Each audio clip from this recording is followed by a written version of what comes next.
Right. Good afternoon, evening, and hello. Close that. And we are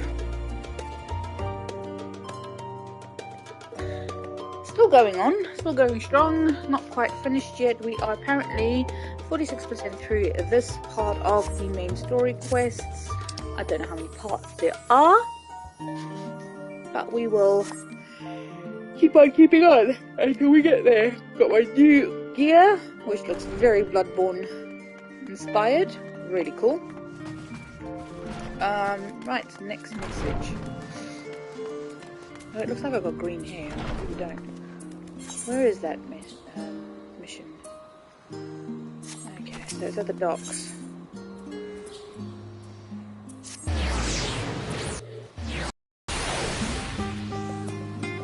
I'll start back at work again tomorrow. Back to the grindstone.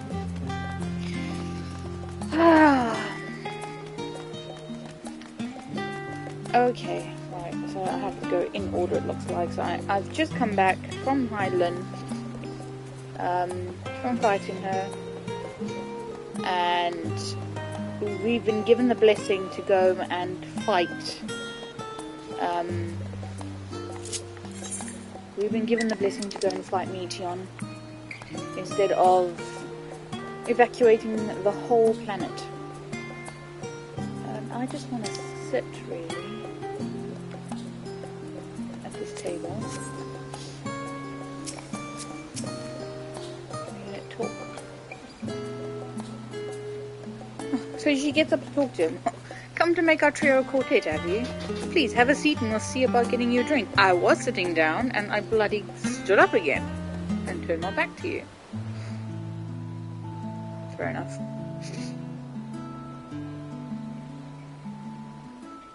Your business with Tataru was finished. I'm not eating through that mask. That's for sure.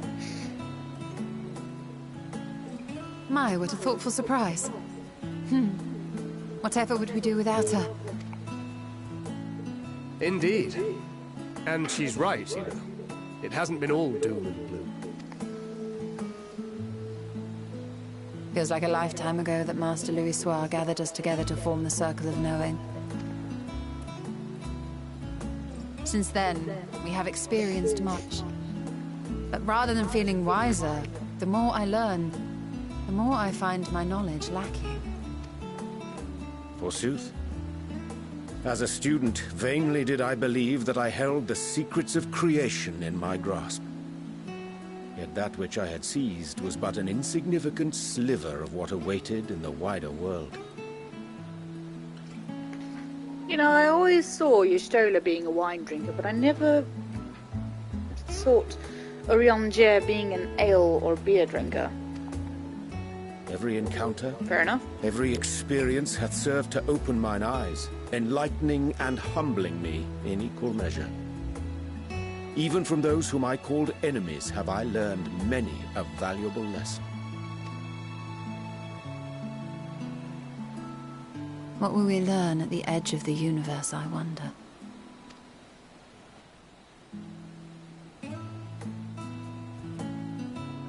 Ultima Thule, where the bringer of the end makes her nest.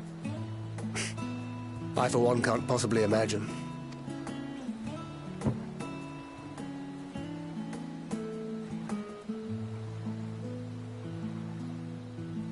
But whatever awaits us there, we will survive. We must. For her.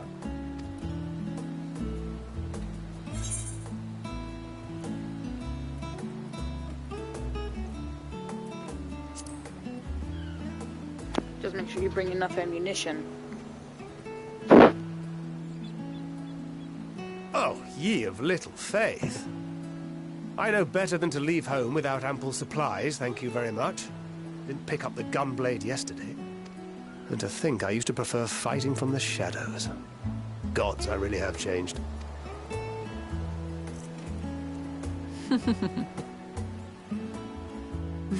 We've come far together, and if we have aught to say about it, we'll go further still. Aye, we will avert this calamity and return home.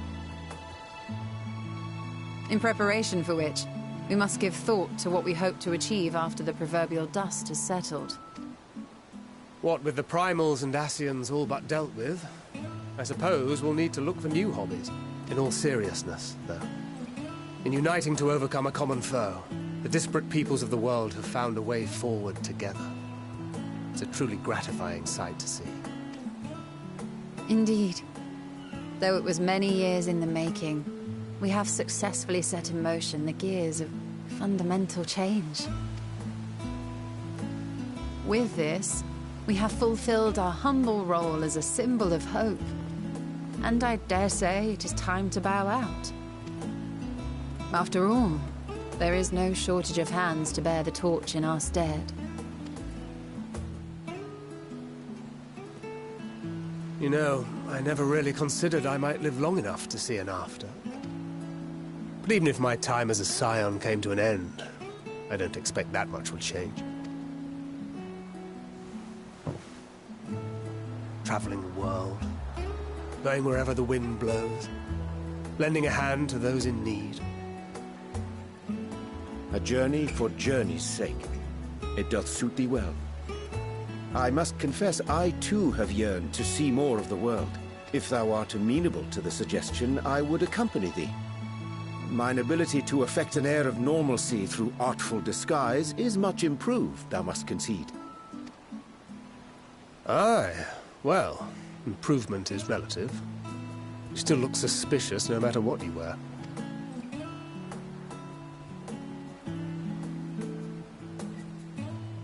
What of you, Ishtola? Any grand plans? Why, continue my quest for knowledge, naturally. To begin with, I wish to know the state of the reflections, to which end I must find a means to travel between worlds. 'Tis the least I must do if I am to keep my promise.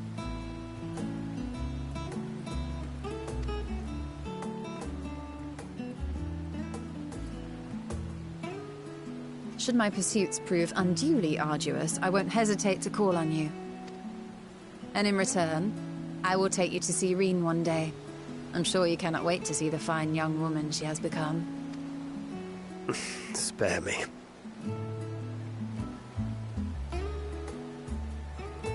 And what of thee? What wouldst thou pursue at duty's end?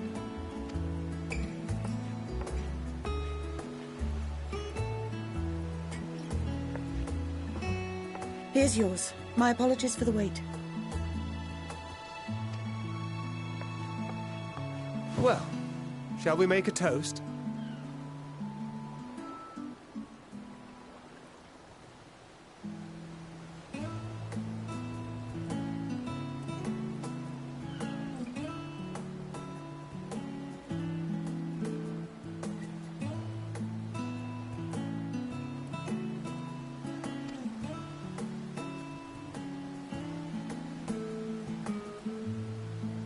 To victory. To our comrades. To the future of the star.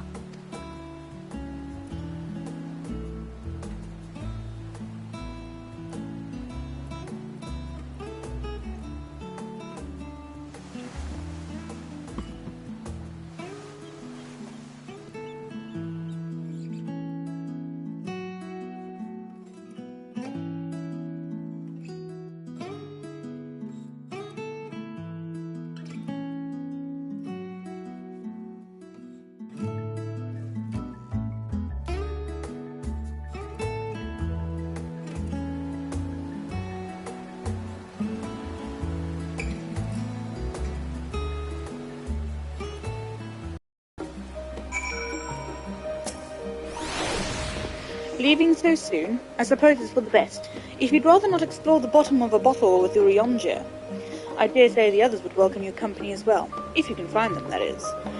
In any case, as long as you make the most of your time, then that is all that matters. Right, who is next and where are they? I guess if I just run there, I think. Mount not available in this location. Oh, okay. No, I'm in a city, of course not.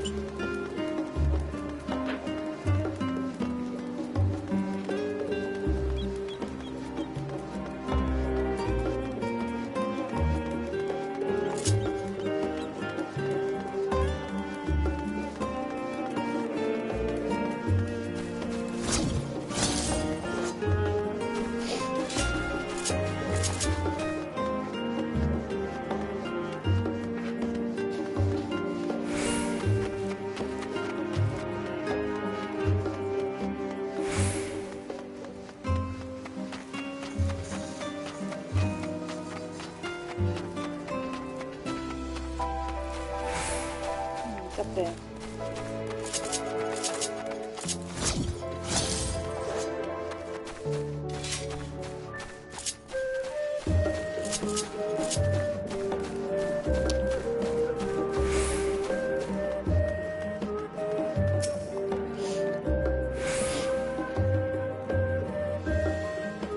You try speaking with Alyssa, but she is fast asleep.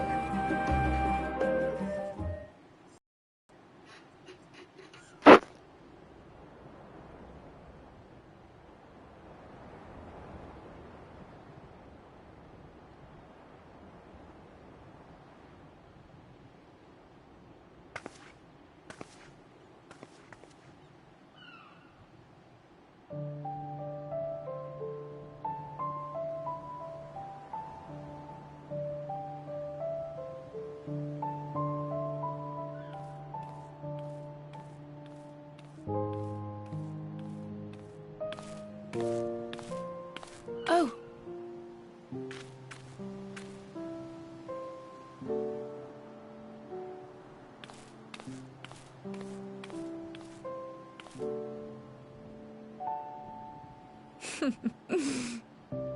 Knowing them, they're probably dreaming about the celestial adventures to come. Just as well. They've been running themselves ragged of late.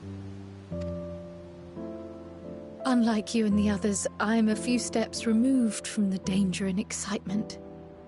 The things you all get up to never fail to impress me. But by the same token, I can't help but worry. Not only for your safety, but for your happiness. After everything you've sacrificed, you earned it 1,000 times over.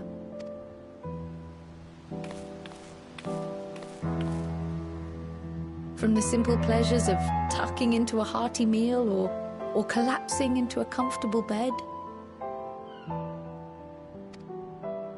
to the grand triumphs of visiting legendary lands or finding true love. You deserve all the joy in the world. There is so much that life has to offer. So much to be treasured and shared with those we hold dear.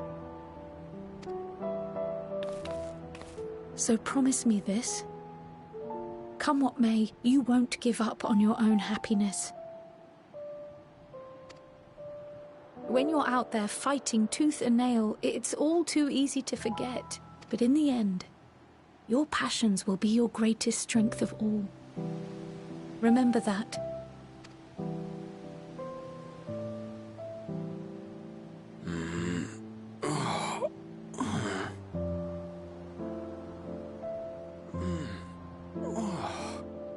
This feels familiar. Well, 'tis good to be...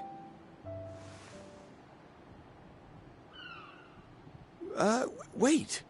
What am I... Gods, don't tell me I fell asleep. Not that there's any shame in it, but you were sleeping like babies. Oh, how embarrassing.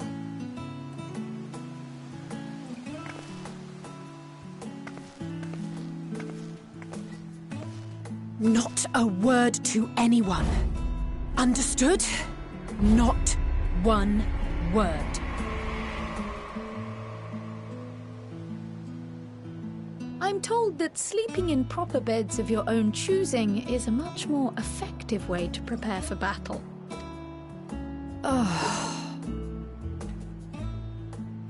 So, what were the two of you doing here? I had a few books to return to the library. Thought I'd take care of it while I could. And you?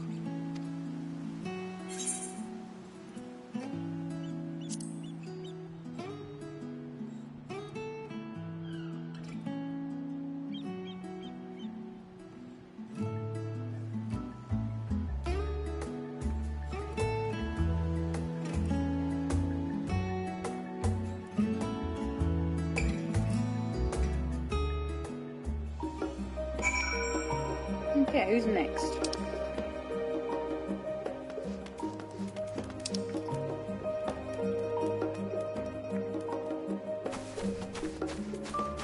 Estinian and Elfino next.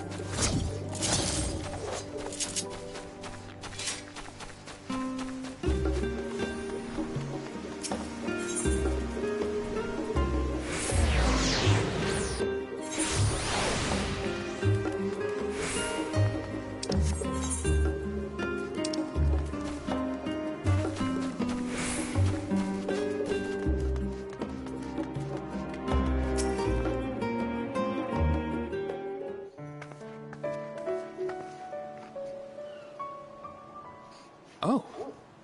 What brings you here?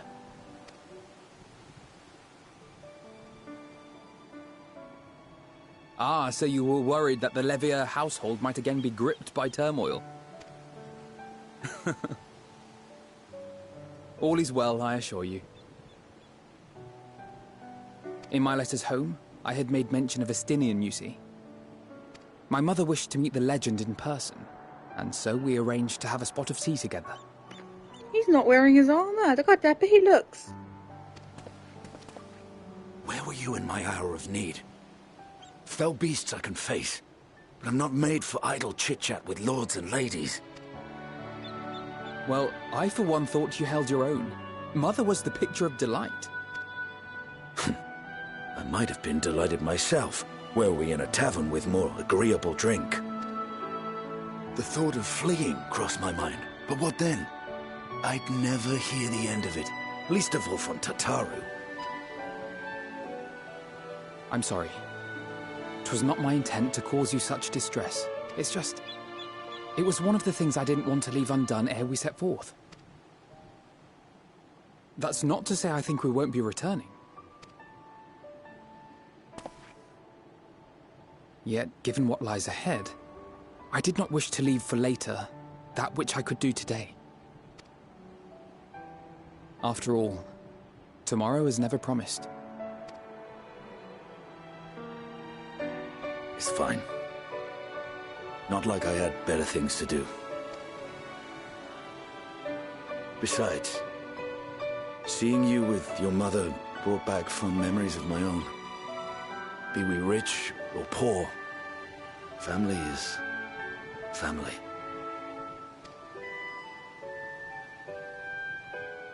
Well, it's past time we were on our way.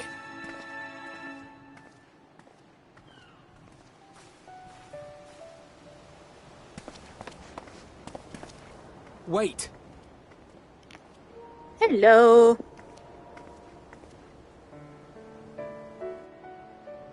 That's alright. Since I left home, Leave her, she's I've just made a eaten. great many mistakes. Mistakes for which I can never make amends. But through it all, you didn't give up on me.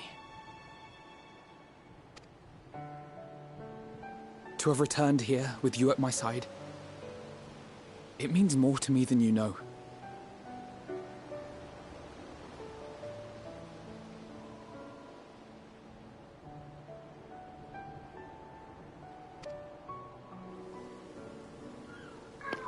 With a video game. Thank you. From the bottom of my heart. Oh, right. Not Dead by Daylight. Not the Dungeons and Dragons.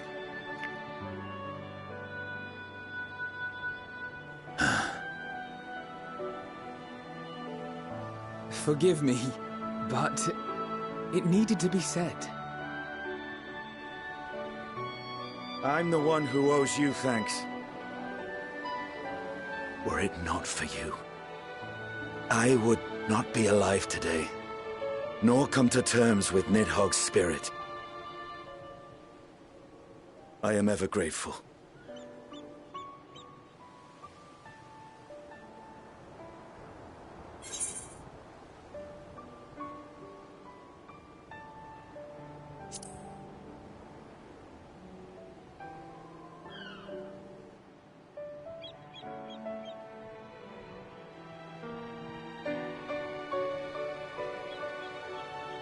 Well, we needn't make it a competition.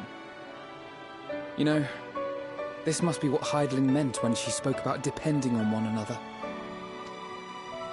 However treacherous the road before us, together we will prevail. I got full new gear.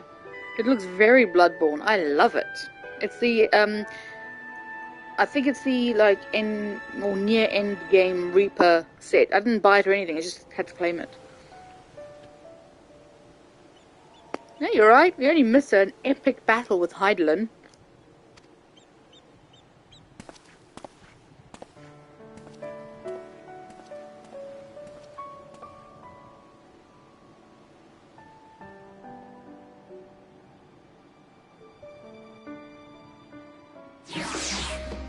Allow me to show off my new outfit. I got this just before I stopped the stream yesterday. It's very Bloodborne.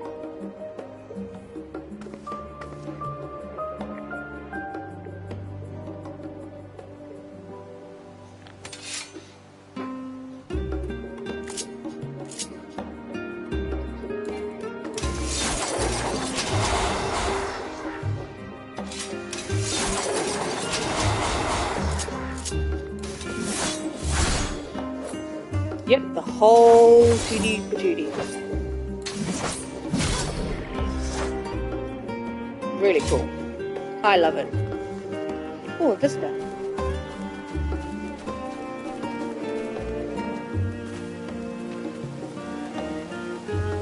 I'm assuming it's the fountain.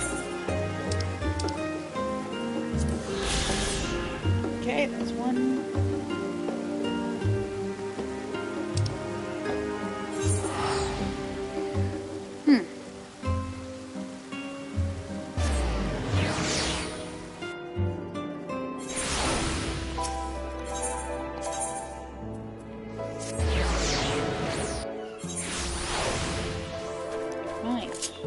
Mission. Welcome back. I'm also level 90, so there's no point in me doing any sort of getting this EXP is nothing. It means absolutely nothing. But I think the next mission might be level 91s anyway. That night at the Royal Menagerie in Alamigo.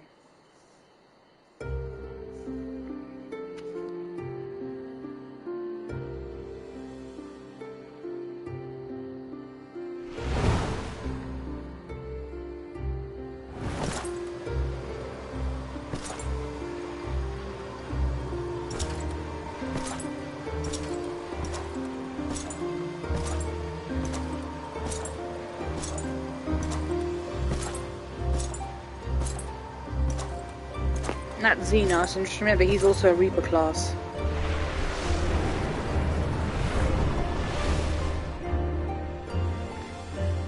You will never get what you want. Not even the battle you pine for so dearly.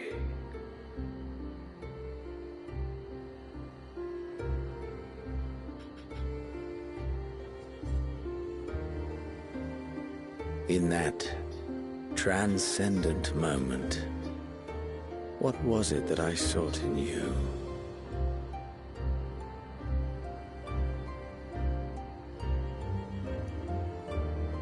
And what was it that you sought in me? It'd be quite funny if Xenos ends up becoming like an ally like Nero did. And thus it dawns. The day of reckoning.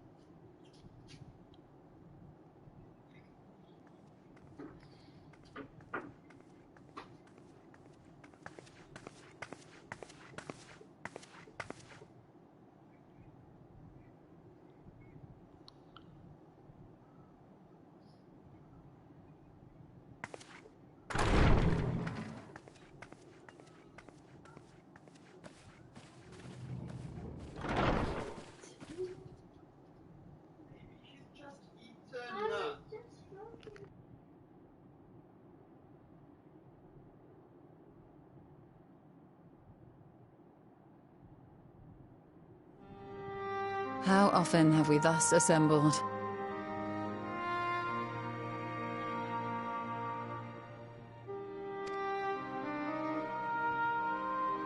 To combine our knowledge and seek solutions to the problems before us. Back at the Waking Sands, it was all we could do to address the most minor of troubles. Who could have realized what we'd find when we began to look to the sources of the realm's woes? At the Rising Stones, we made great strides and shared many moments, from the joyous to the sorrowful. We've had occasion to call other places home too. Be it Ishgard or Kugane, we were fortunate to find sanctuary wherein we might take stock and continue our fight.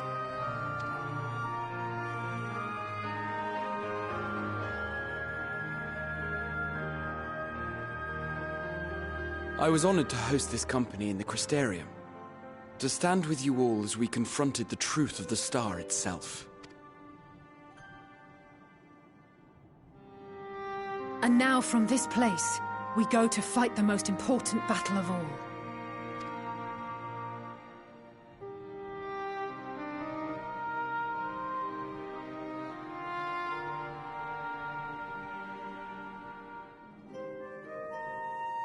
The Forum has sent word. The Ark is ready. The Loporrits naturally will be commanding the vessel. They will see the 8 of you to Ultima Thule.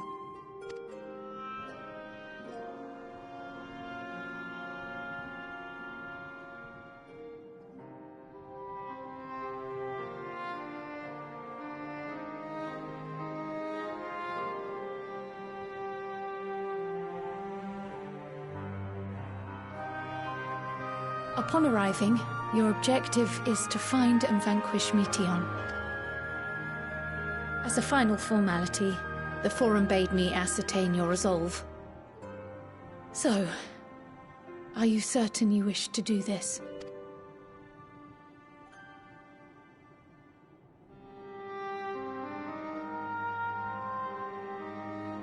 We are.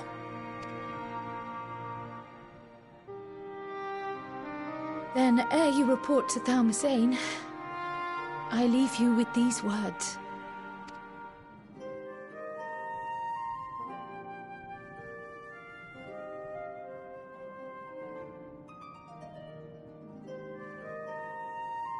You must triumph.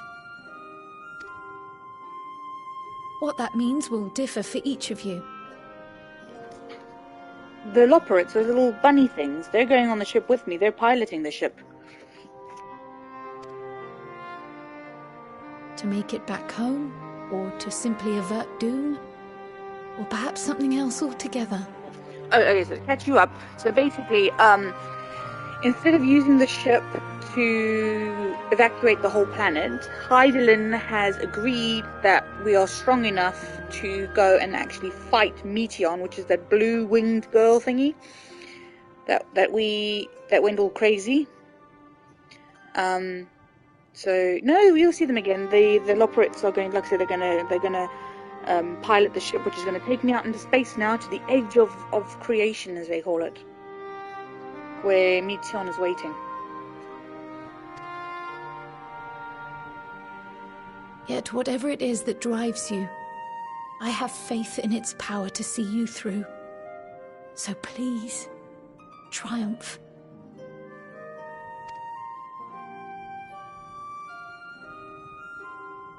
Triumph, as we who remain behind believe you will.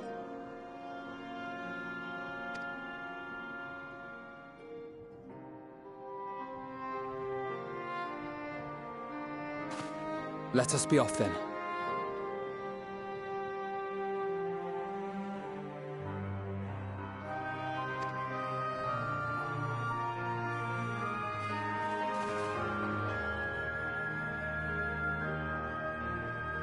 Wait!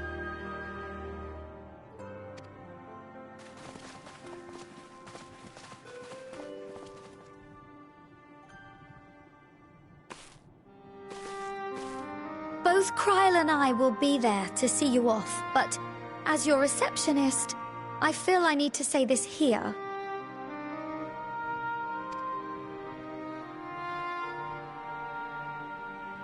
Safe journey, all of you.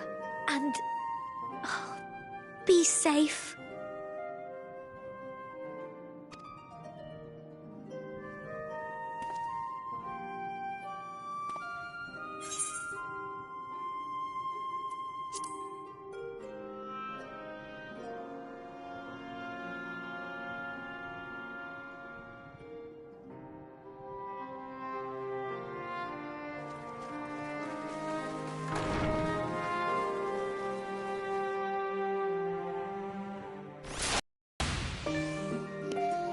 Right.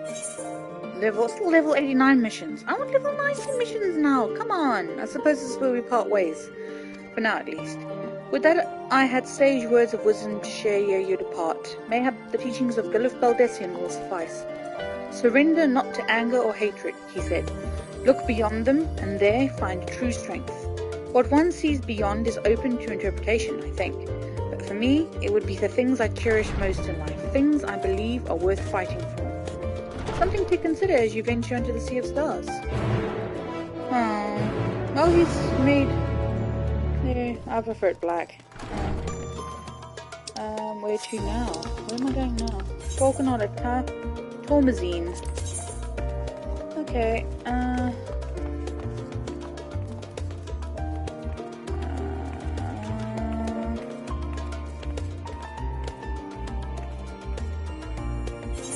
Korea, I think is where it goes.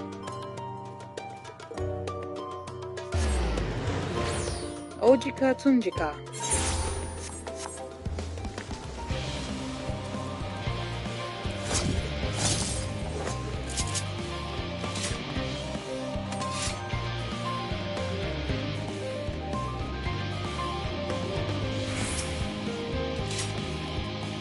I've been made aware of your coming. Please use the lift here.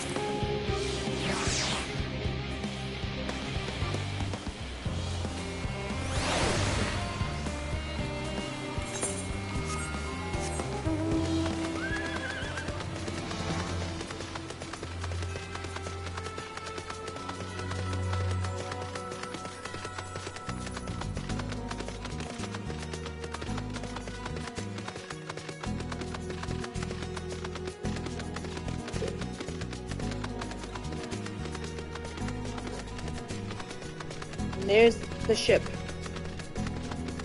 The Ark. That was meant to evacuate the whole planet. With apparently minimizing magics inside that make everything smaller inside, so... No, it doesn't look like it could evacuate a whole planet, but yeah, there it is. Blue Vida.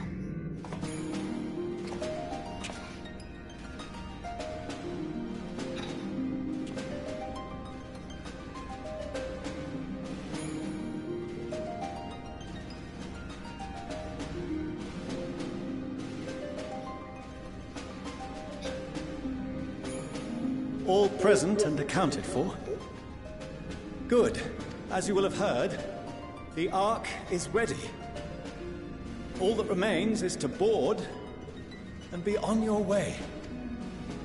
Oh, I've seen my fair share of tight schedules, but this was bloody murder. But we did it. We finished the ship. It's safe, fit for purpose, and looks good to boot. Aye, it's a garland through and through. I really don't know what we'd do without you. Thank you for everything. Well, the work was hard, but we've learned a lot from it. After all, it's not every day you get tasked with building a starfaring vessel.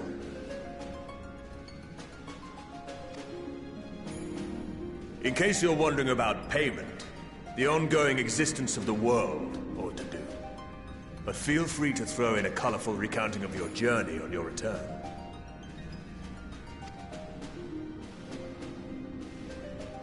So, have you thought of a name? A name? Wasn't everyone just calling it Father's teeny tiny toy boat? Well, seeing as its purpose has changed, I thought a more eloquent name was in order. I suggested as much to Fortuno, who seemed quite amenable to the idea.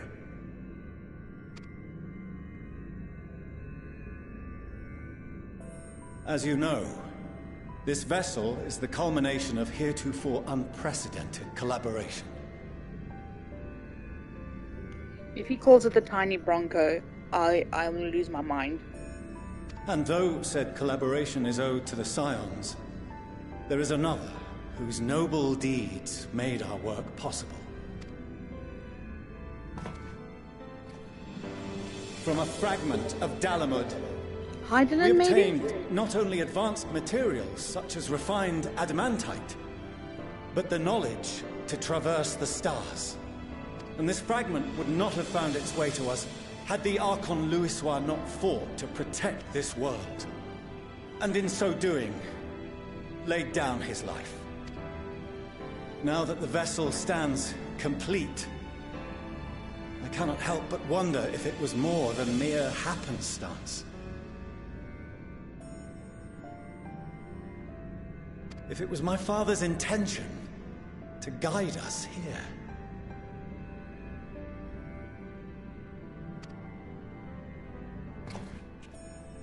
In the hopes that his guidance will see you all safely home, I name the vessel after that self-same fragment of Dalamud he delivered unto us.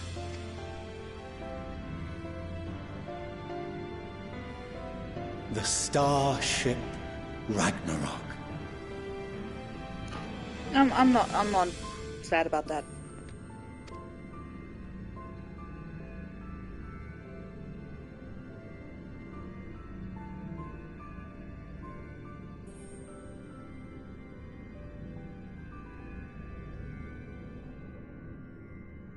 Sorry for the wait. I got everyone you asked for, and not a one less.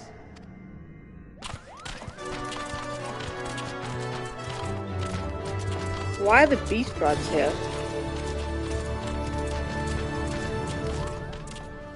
What are you all doing here? Oh, I invited them. The representatives of those tribes with religious inclinations. You've done a fine job of readying the Ragnarok, but for it to take flight, we'll of course need the power of the Mother Crystal. Given its immense size, however, transporting it would be an absolute logistical nightmare, not to mention we'd need to shatter it into tiny shards for feeding to the engines. But a brilliant idea came to me. We convert the crystal's energy into forms that can transport themselves! Is she really gonna say power of prayer?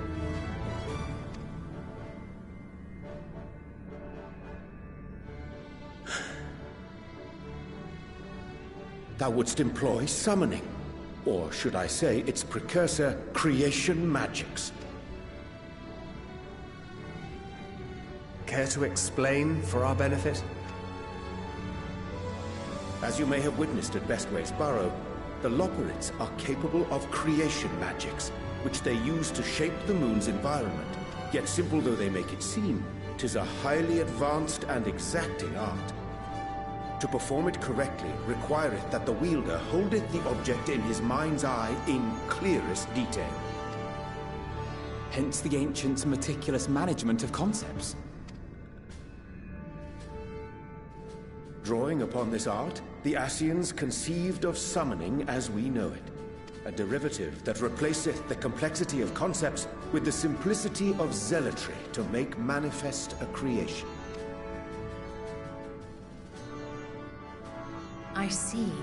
By combining the Loporrits' magics and the tribe's faith, we convert the Mother Crystal into primals of purer form and greater obedience.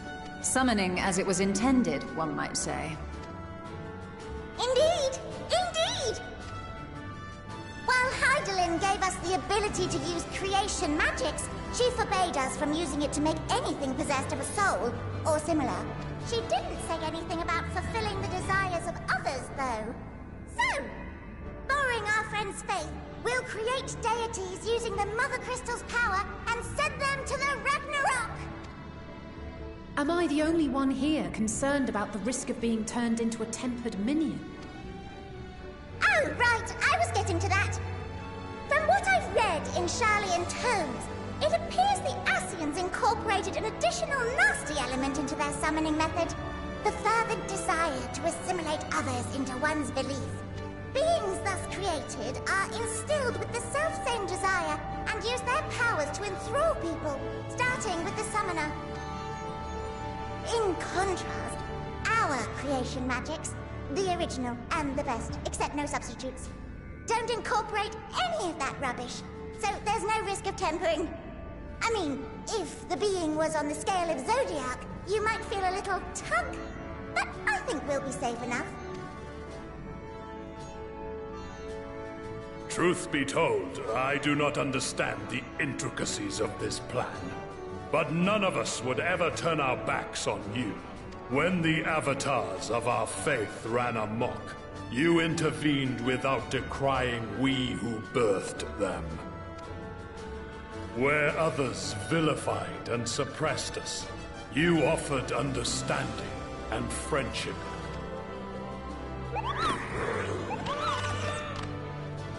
In gratitude, we will share with you the true expressions of our gods. Not malevolent deities, but benevolent saviors. Alright, you lot, we're heading to the ethereal sea. Stay in sight, else you're liable to get lost. Lead the way.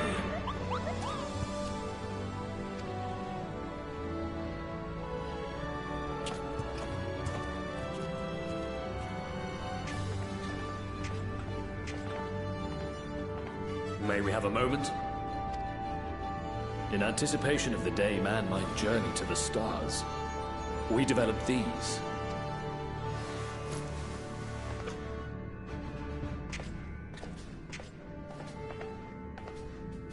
Portable teleportation devices. One for each of you, designed to work in tandem. Press the button on one, and in a matter of moments, all 8 will activate and send their owners back to the Ragnarok. There is no telling what hazards you may encounter. If you find yourself separated or lost, please do not hesitate to use them. Be safe, all of you, and come back.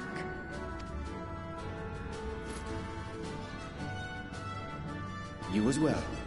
I pray you take care. Looks like everything is in order, so I'll go ahead and board. A few of my fellows will remain to assist with the summonings, but rest assured, the vessel won't want for competent crewing.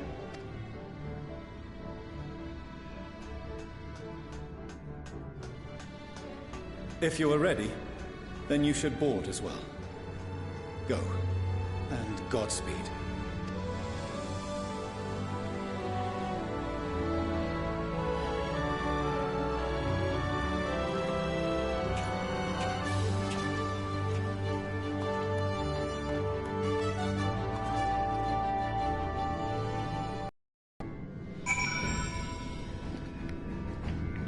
Getting there.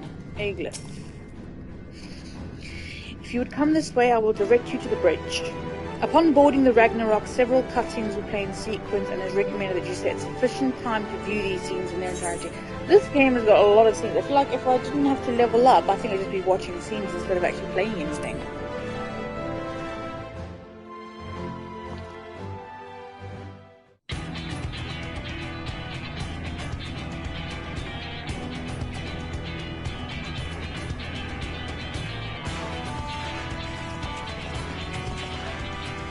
No wings are gonna.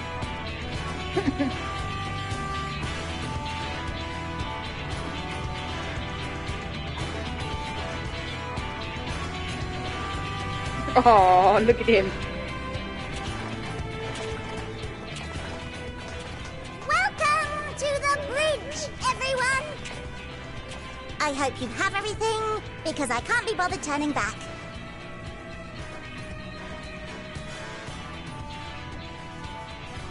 Right then, make yourselves comfortable. We're setting off in just a moment.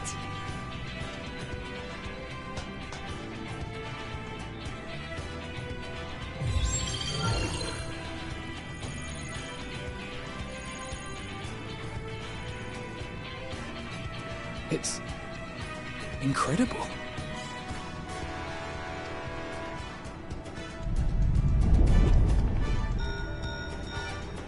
This is Fortuno. Can you hear me? The preparations for the summonings are complete. In accordance with the 14th phase of the plan, we have moved the Ragnarok to the launch site. The gates are open. You may depart when ready. So, are we ready?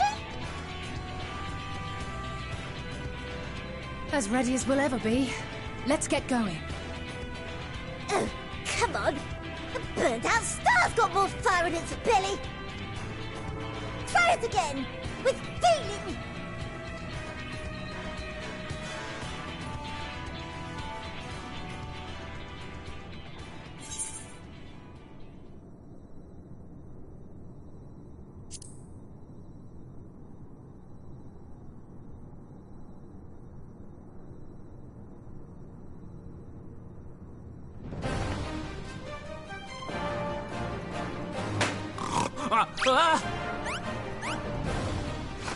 Engage! Engaged!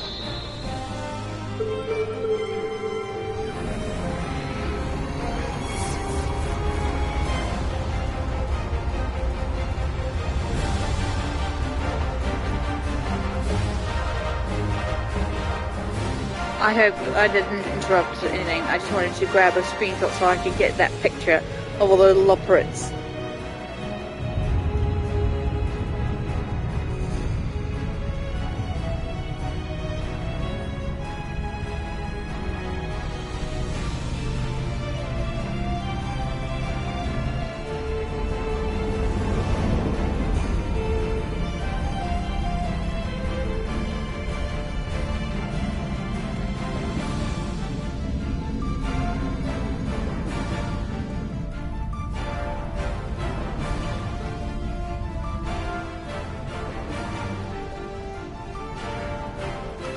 I'm not going to the moon. I'm going out to space.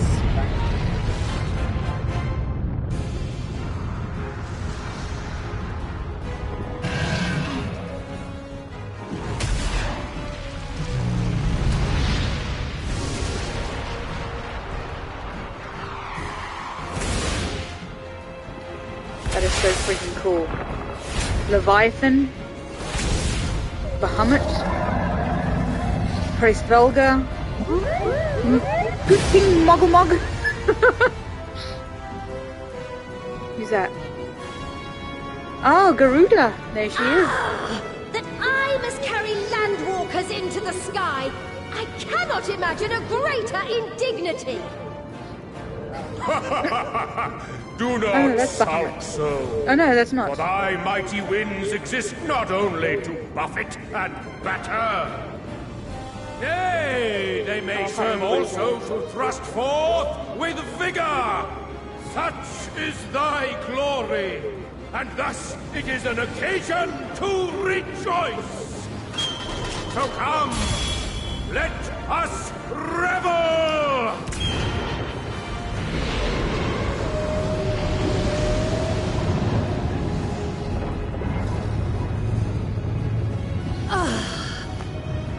He's looking after his own people in the other hand. As the wind blows freely, I suppose all is as it should be in creation.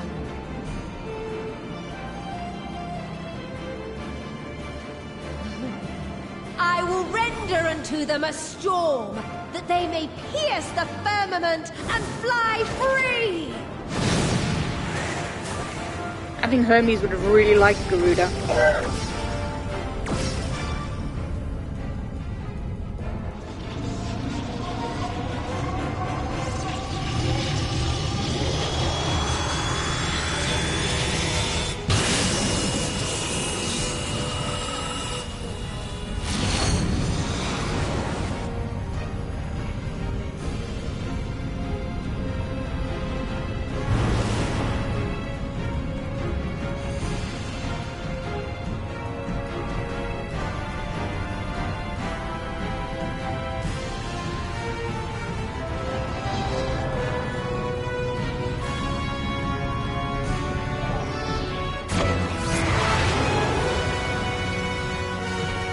warp speed. Oh shit.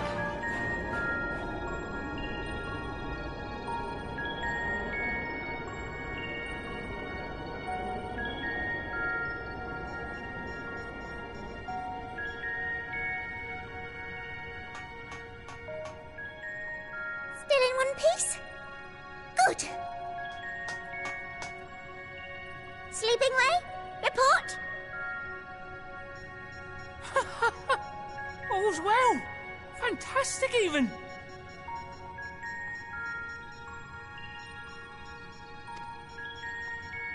Thanks to the power of those primals, the engines are roaring and we're ripping along. All values are also within projected ranges. Time to destination is 8 carats. Perhaps 7 at a pinch.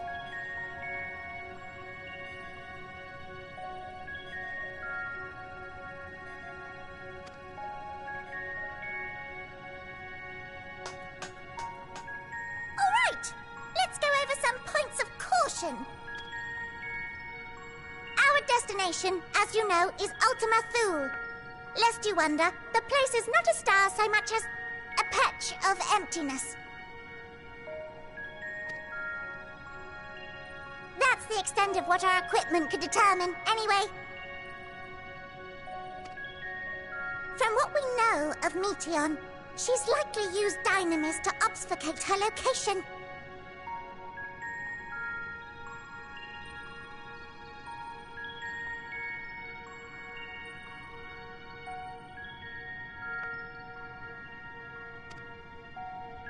So, in conclusion, we'll only know what's there when we get there.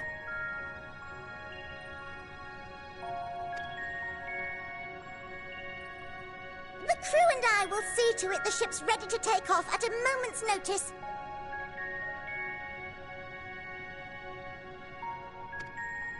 We'll support the search as best we can, but it'll be your paws on the ground, assuming there is any. But everything will be fine, I'm sure. Hydaelyn believes in you, so you ought to believe in yourselves.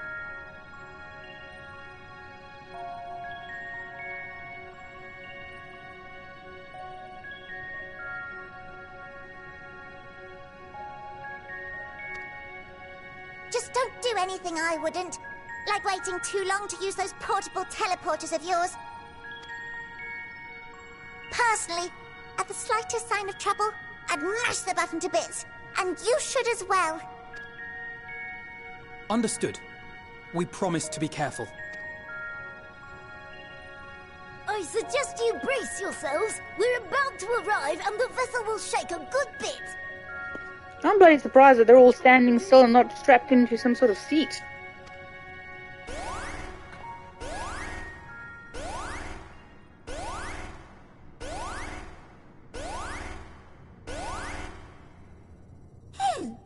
What is this? Something is... interfering with the equipment.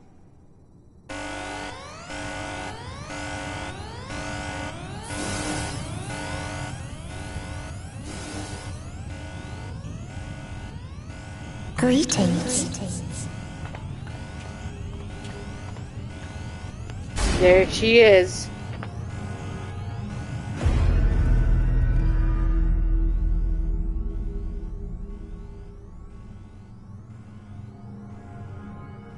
Greetings. Can you hear me?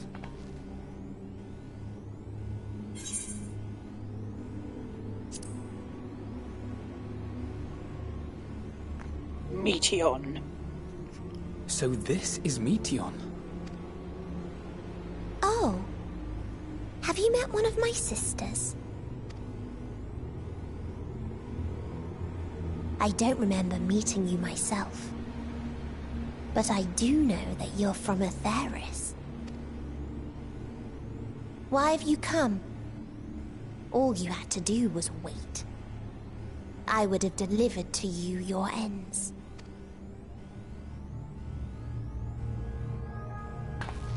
We didn't ask for that. I don't understand. All life is destined to end. Why choose to prolong your suffering? Effort, ambition, love, they amount to naught. Happiness, should you find it, is inevitably lost, stolen away by events beyond your control. There is no logic nor meaning in it. You think there is. Convince yourselves. But it's all a cruel accident.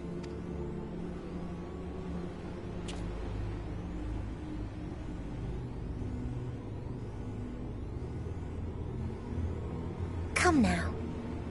I speak the truth. A truth you would recognize if you looked up at the night sky. Unbroken emptiness.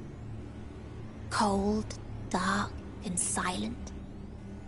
Your world, like every other, is but a blemish upon its perfect fabric. Life is an anomaly.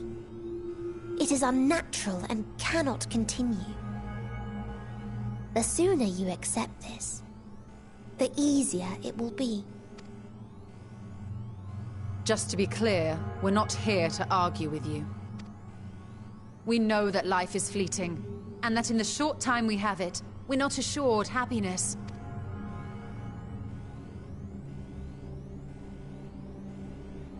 Indeed. I've seen far more sorrow in the eyes of many I've met.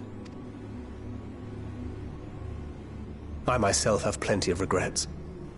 And one day they'll die with me. Gone to dust with my good deeds and unfulfilled dreams. Oh, quickly, I just wanted to say, I ended up buying Alan Wake with my voucher. So I've got that to play next as well. But we accept this. That our existence may seem pointless. That sorrow, rage, and despair will always dog our heels.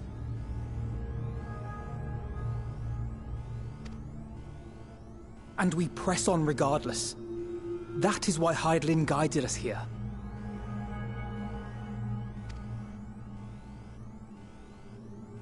In her boundless love for mankind, she has prepared us for this trial, and in her name, we have come for you.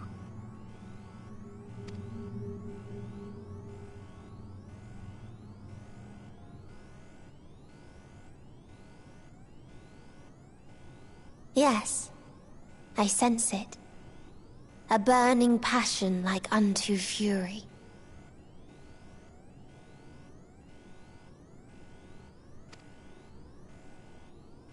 I know it well. For the same passion once burned in many a star before yours.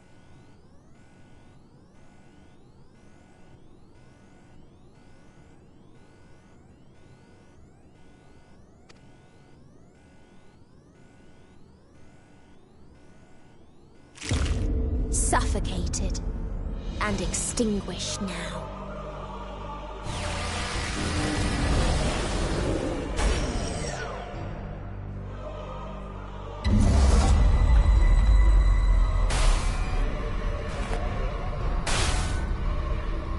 I can't breathe.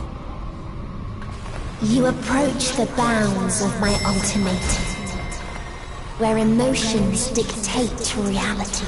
Where resignation and acceptance unite to embrace the end. Where those who yet valiantly cling to life cannot thrive.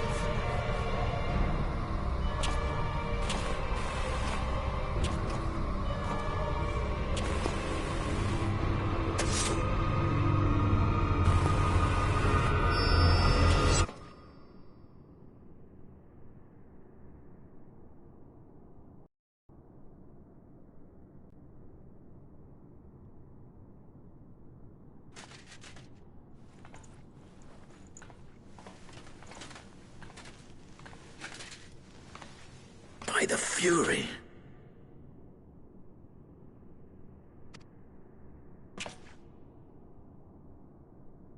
Thancred?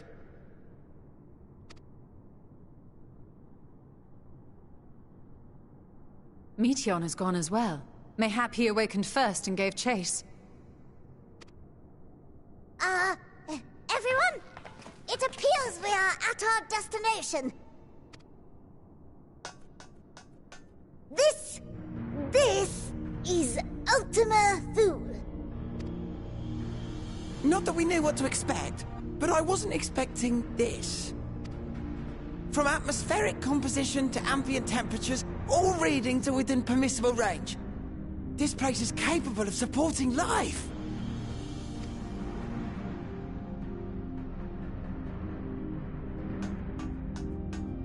If that's the case, then Thancred may well have gone on ahead. Let's go and have a look.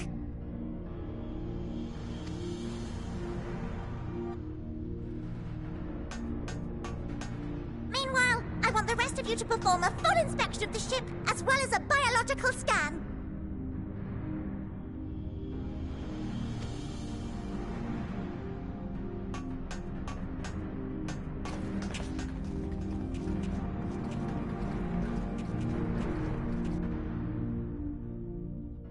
So it was that the brave wayfarers arrived at last at Dream's End.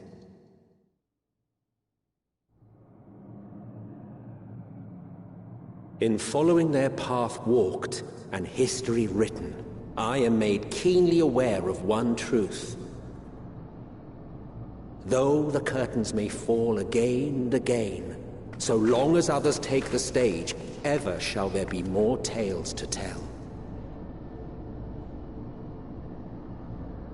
So, let them bring it to a close, I say. Let the pretty sure this is pandemonium. fall upon this, the final chapter in the tale of the star. How does this support life? Ultima Thule.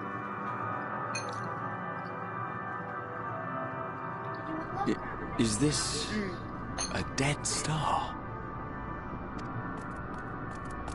As I live and breathe, I live and breathe. Well, the environment itself shouldn't kill us.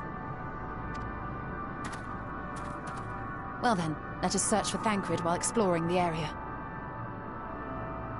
The ship we leave in your care.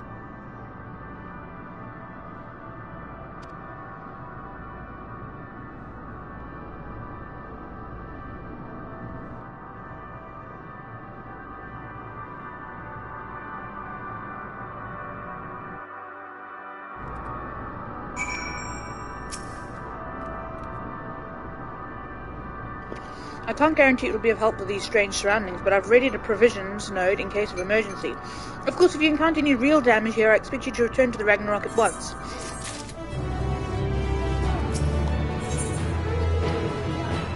Is this still level 89?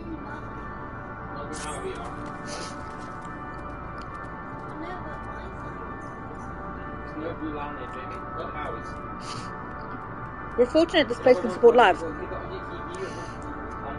Albeit barely, I suspect, given the torpid, stale quality of the air, but never mind that, we must find Thancred. Let's begin our search from the prow of the ship. It seems as good a direction as any. Can't just stray too far lest we lose sight of one another?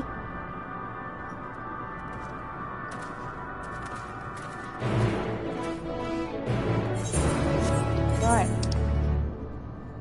I want to change my my mount. What can I ride?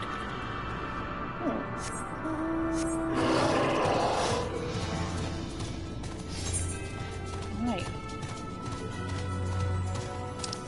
Big old place this.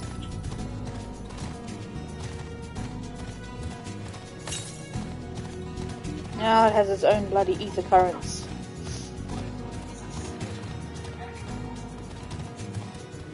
Stellar dragons. It has life, let alone it can sustain life.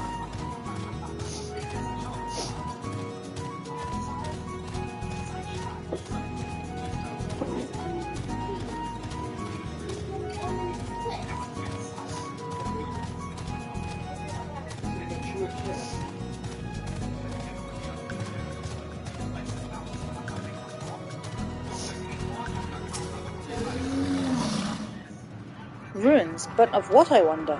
Perhaps we can find something to help us understand the nature of this place. A relic, inscription. Anything.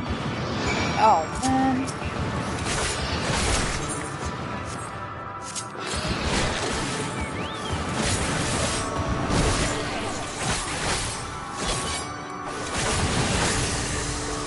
I should see if I can start soloing level 16, level 17 dungeons. So level 50 ones are easier. Yeah? I want you to try to finish that bowl for me.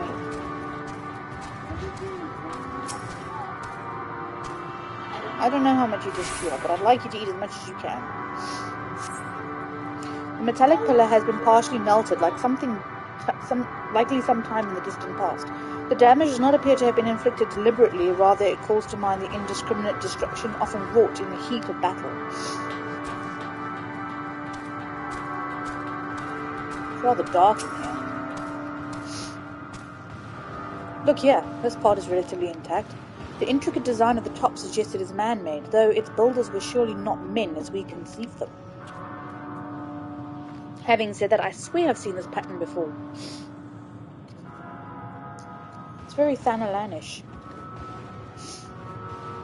Maybe like a beast tribe of some description?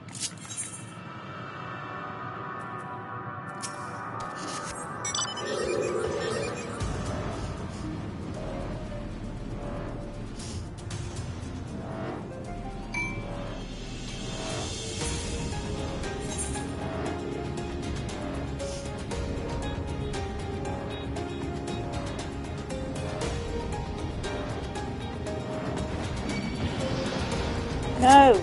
Go away, I don't want to fight you. Just wasting my time.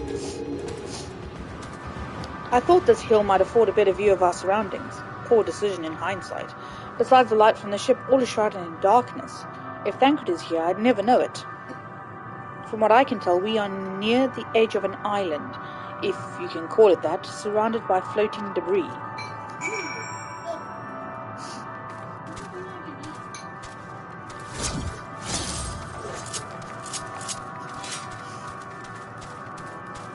Like some sort of red flowers on the surface as well.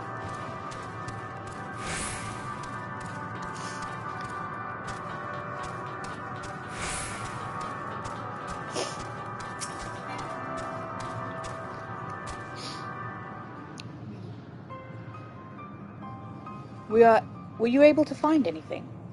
Nope. Nope. As I feared, and still no trace of Thancred.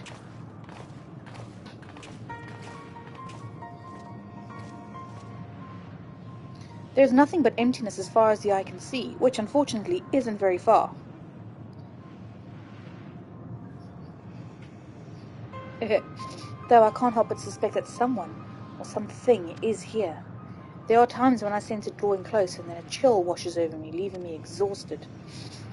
Leaving me with feelings of death and anguish.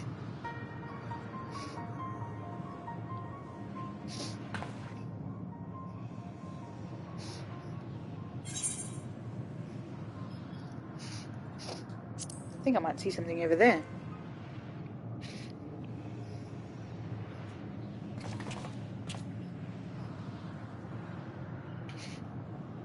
I mean, they can't see the dragons right in front of them.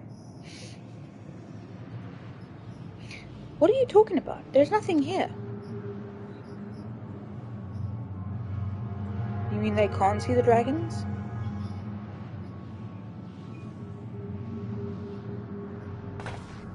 Before we jump to any conclusions, perhaps we should search elsewhere. Agreed. We found only more questions when we are in the desperate need of answers. There's a fair stretch of terrain from the ship's starboard we get to explore. Let us try searching there then. Am I seeing ghosts?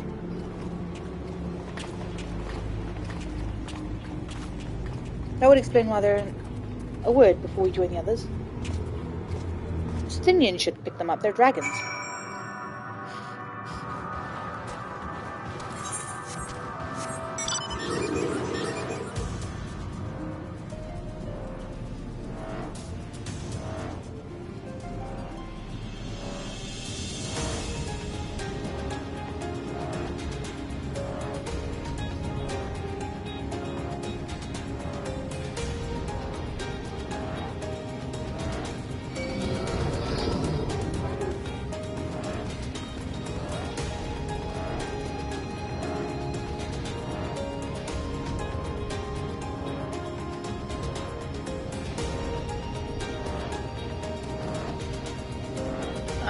Which post is that?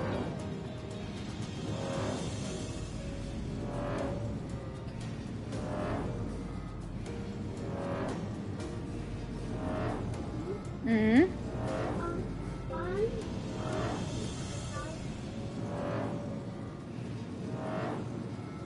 Are you? Oh, it's a song. Losing my religion.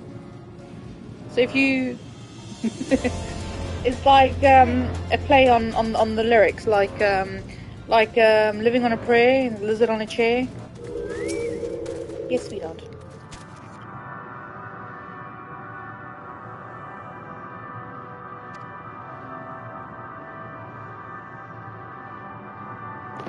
Yeah, exactly.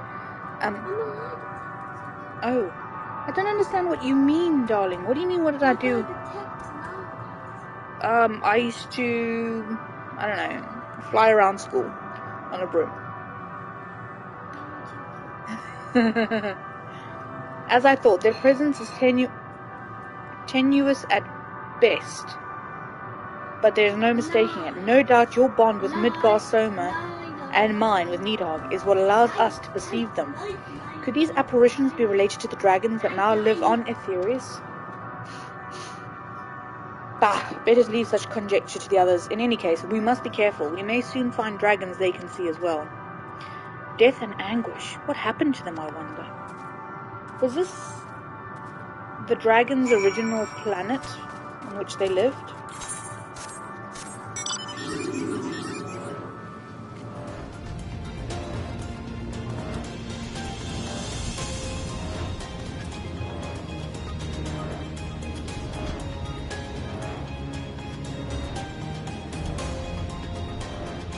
Wow. Hang on.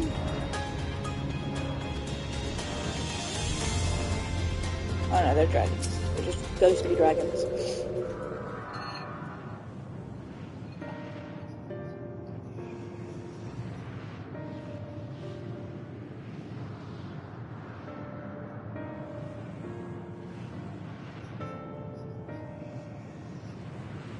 Dragons?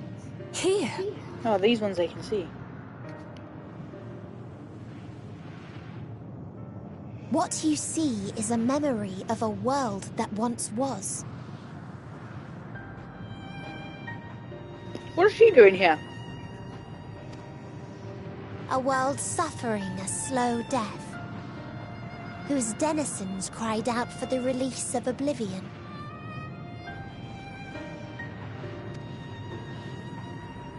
What? Their world is dead?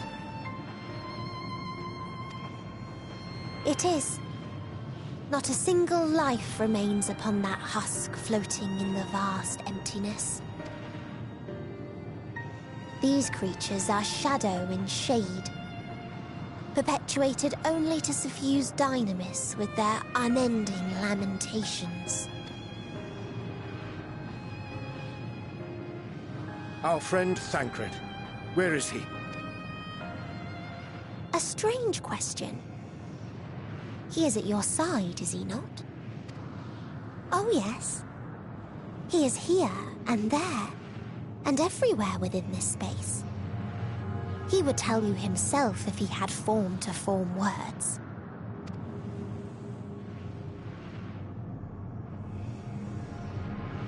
Huh.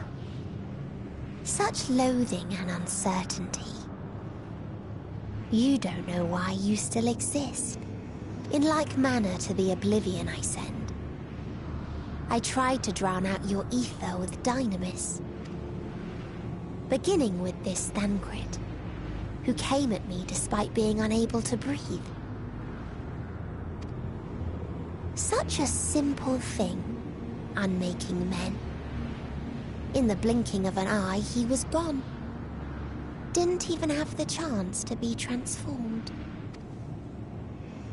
Yet somehow, he managed to leave a slither of himself behind. What you call the heart? Or perhaps the soul. In his final moment, he cried out from it. A single word. Survive. That wish proved stronger than the despair that ruled here.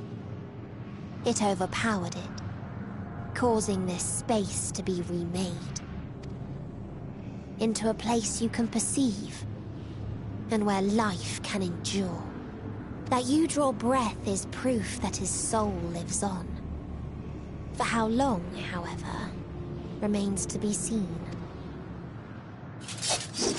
Well then, we should hurry and tend to business.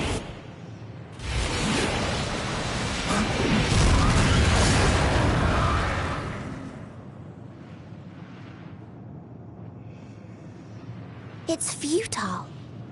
You will never reach the true me. I told you, emotions dictate reality in this space. Such changes as you might work will not alter in its nature. You may see, but you cannot touch.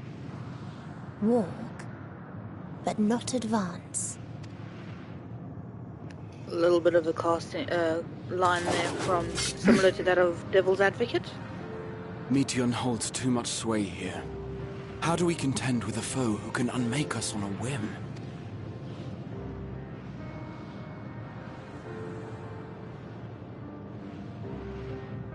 I do not know.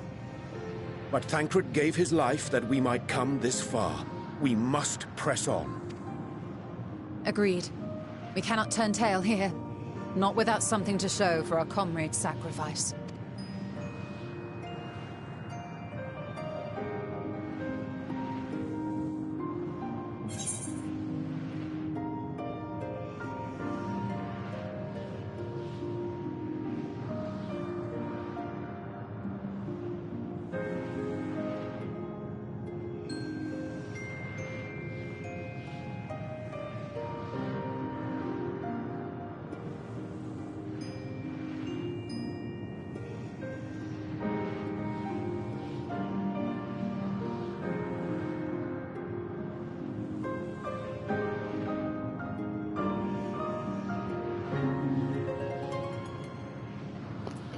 So, I don't really dye my stuff, so I always go for the silver pieces or gold pieces, whatever they give me. When am I gonna... Oh god, 1 slot remaining. What's that? A dynamis crystal? When did I get that? A golden crystal rich in dynamis.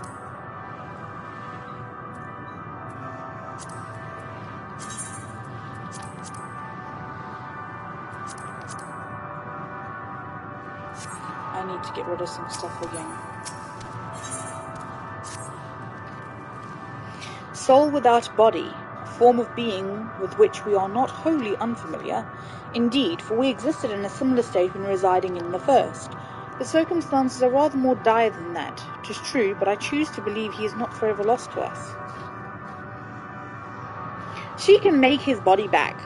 Regardless, in sacrifice he hath afforded us a chance to prevail.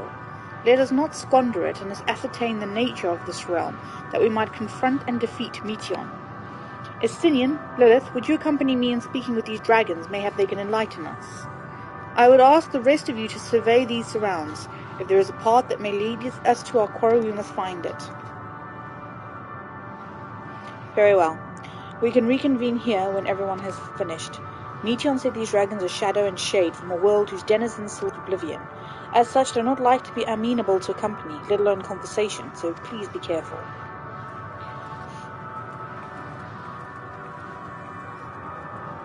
Let us split up and gather what knowledge we may.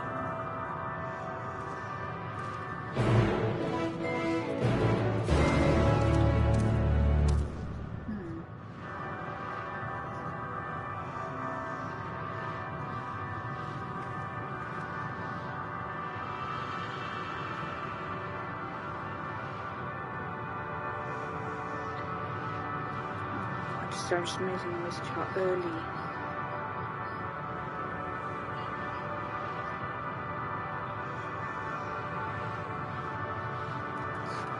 Okay, I just need to attune to this fragmented, pretty crystal in what looks like an oil puddle.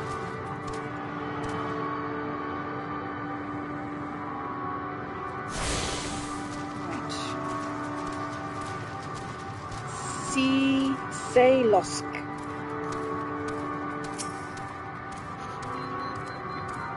A visitor, not of this star. Could thy slender hands bring plague to our world?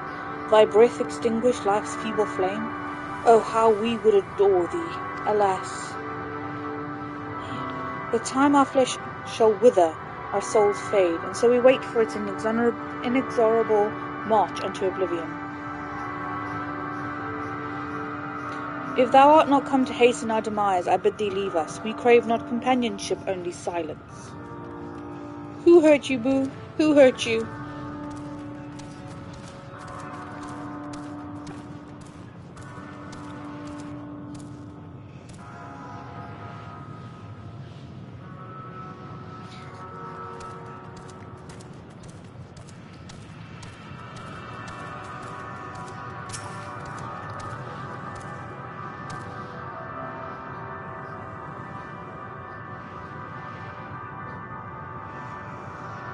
Beyond that distant veil, paradise lost, so glorious, so beautiful. That must be pandemonium in the sky if I had to take a guess. We were a proud and noble race, strength embodied. We knew only love before they came. Metal monstrosities of black and silver. No bonds of blood did they share, nor conviction did they have to guide them. A crushing defeat. Never had we known such shame. Stilled now are the winds, though none could fill these wings burdened by ignominy. We fly no more, only sink into oblivion. Okay, so they were taken over by some... I need to learn how to fly. Taken over by some sort of alien race, which came and enslaved them, maybe? Or defeated them somehow. Not him. Oh, him up there.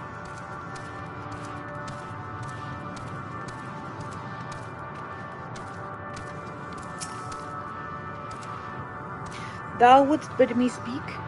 Folly. I observe the lesson of stone. I shall not fly, nor speak, nor roar, only watch and wait and end. But one sight yet stirreth my blood, that tempteth me to raise my voice in lamentation. Arm Knoll, the cradle of unsung dragons.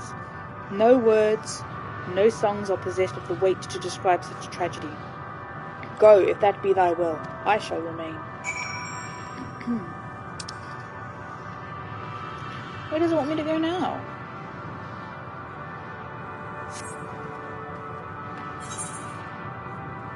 Okay. Cool. Alright, there's some... It's so hard to see anything.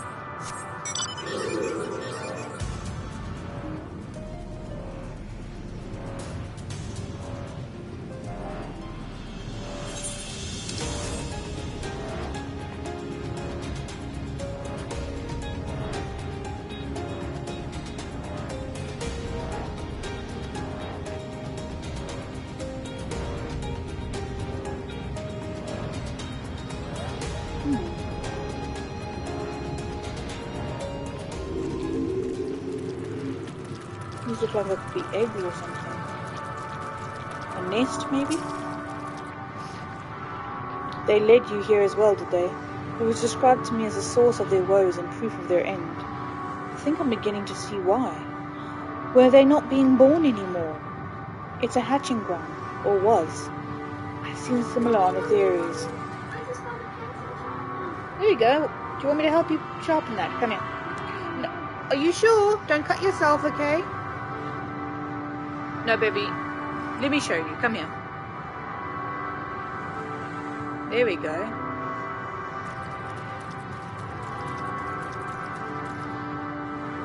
You sure you don't want me to help you?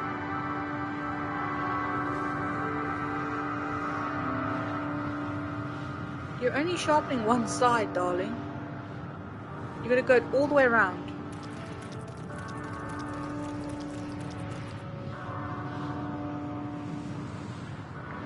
You are putting shavings all over the floor. I want you to clean it up, okay? Midgar Soma's kind must once have lived and thrived in a place such as this.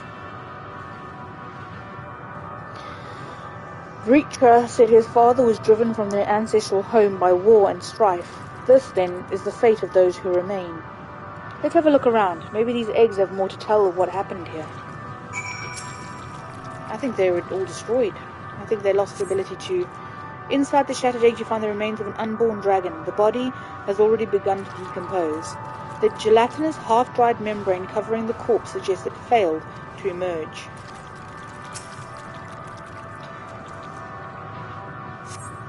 A murky liquid has pooled inside this eggshell. The noxious fetor is indicative of contamination. I think the eggs were all poisoned or something. Something like that happened. Gingerly lifting a large piece from the viscous mire, you peer inside and see a formless mass soaking in a pool of embryonic fluid. Your stomach turns as you return the egg to its resting place.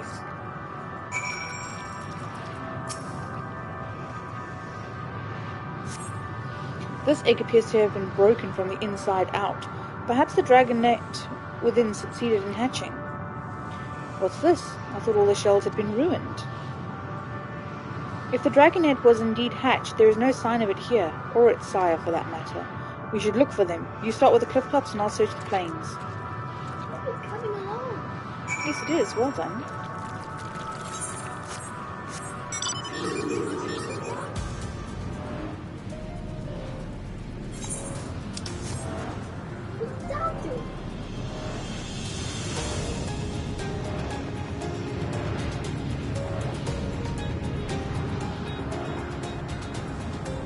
Kind of looks like Mako from Final Fantasy VII.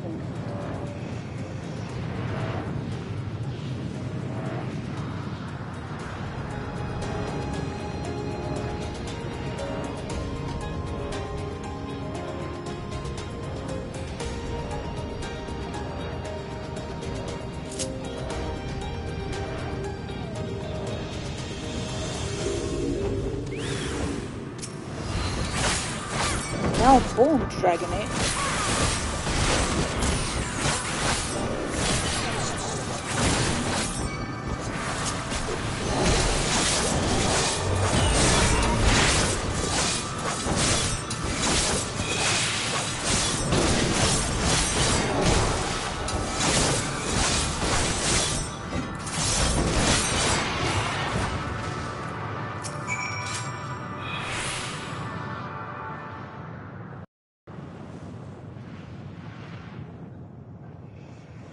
The boisterous howling hath been quieted.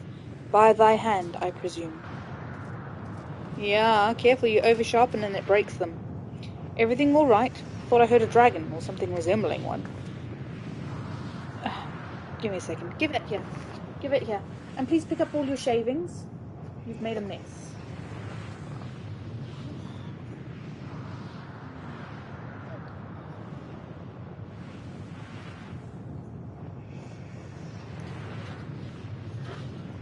Now you're putting shavings Oh, I know.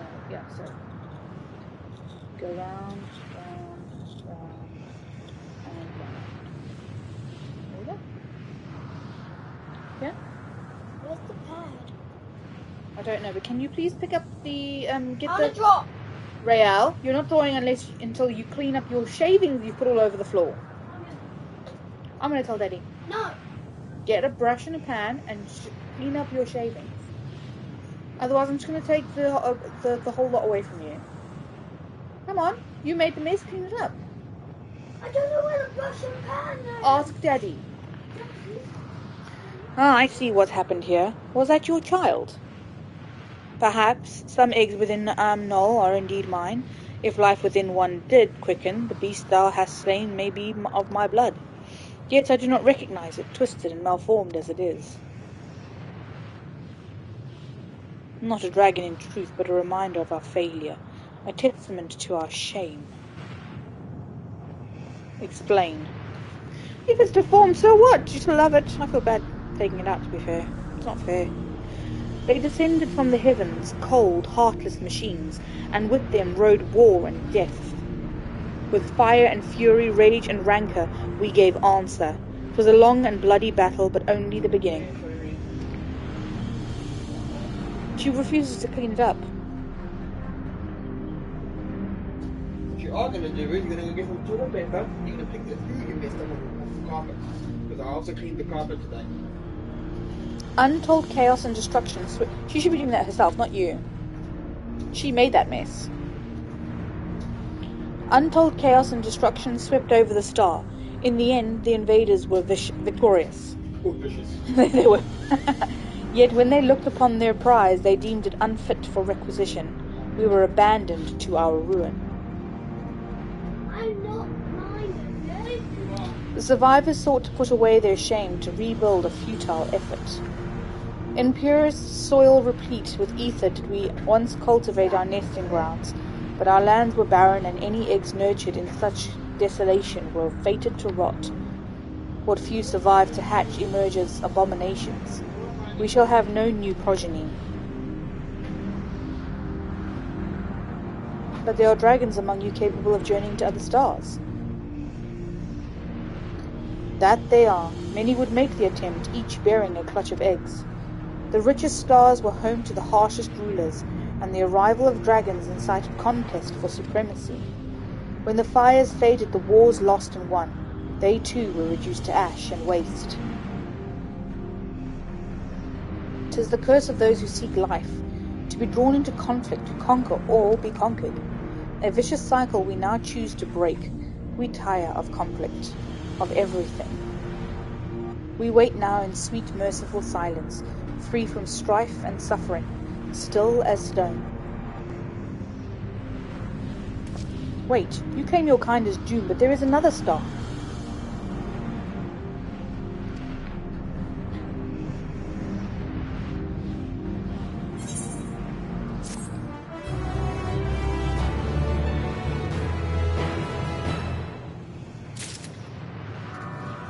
Please be level 90 mission. Fuck's sake, still 89. I'm never going to get in. They want only to brood in silence, to be left alone with their grief until time itself comes to an end. We're at least 61% through this phase. The sole reward for senseless bloodshed, a pain I understand and wish that I did not. What fools we were. But now isn't the time for such thoughts. The others will want to hear what we've learned. Come.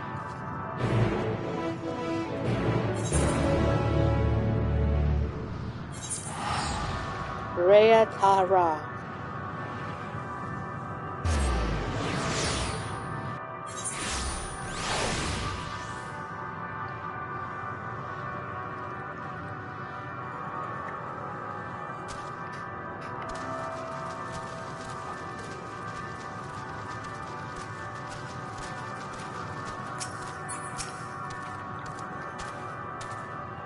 Were you able to establish any meaningful contact with the dragons?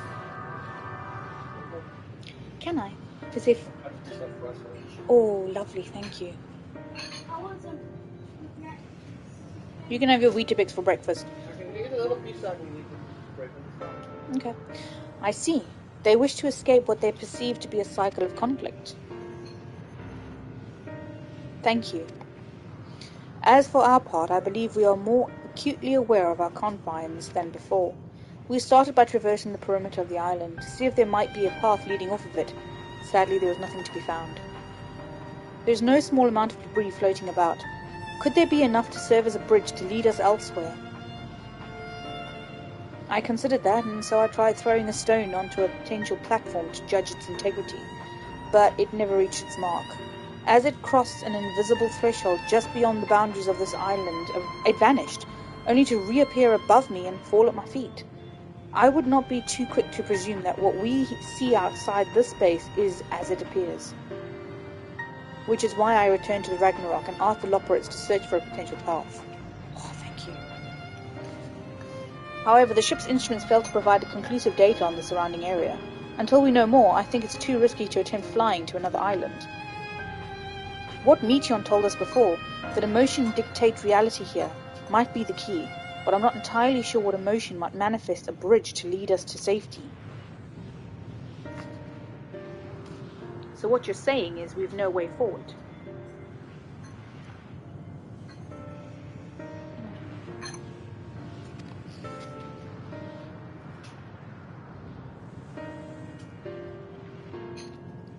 At present, aye. If it is indeed emotion that governs this island, perhaps it is not Meteons but the dragons that hold us here. They tire of conflict and have chosen a path of oblivion to escape it. Or rather, they have chosen no path at all, meaning there is no way for the dragons or anyone here on this island to advance. A sound theory, disheartening though it may be. If that is the case, what recourse do we have? They are not like to be persuaded to help us. Their reasoning is built on a history of turmoil and strife. Without irrefutable proof, the future is not as bleak as they believe it to be. Mayhap persuasion is not the answer.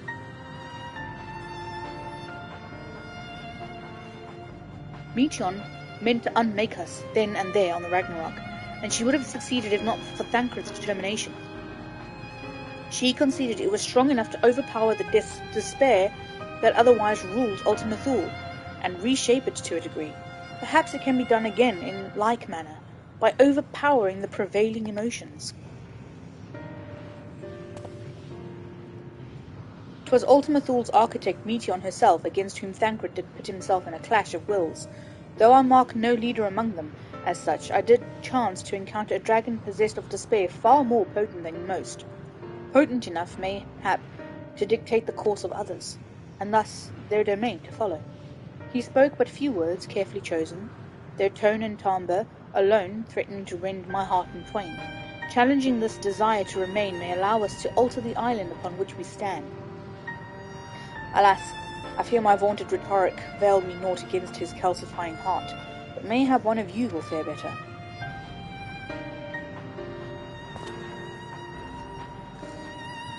Then I shall guide thee all. El-End, they call him, in the dragon tongue. Thou wilt find him nearby, eyes fixed upon the water. Well, what have we to lose? Let's get going.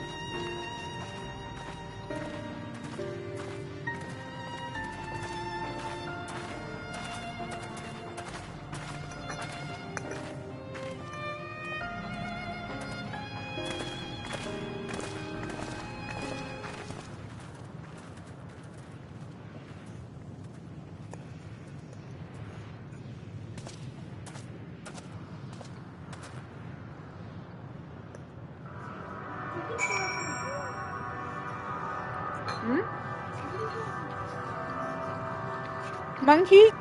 Do you want to draw and be in the VR at the same time?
He remaineth as he was when I first approached, entombed in melancholy.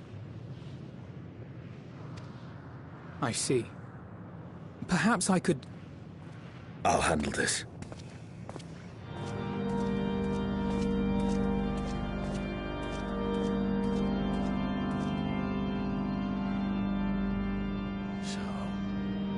Waiting to die like all the others, are you? This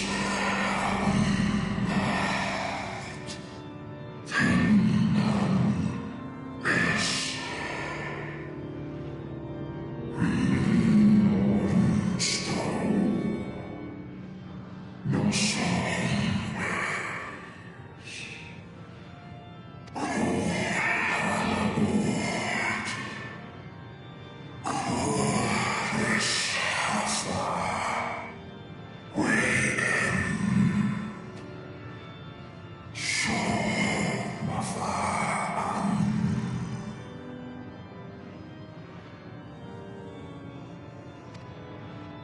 So you say. Yet your kind has found a new beginning on our star. One of you braved the Expanse, bearing with him a clutch of eggs. They and their children now rule our skies, their song heard by all.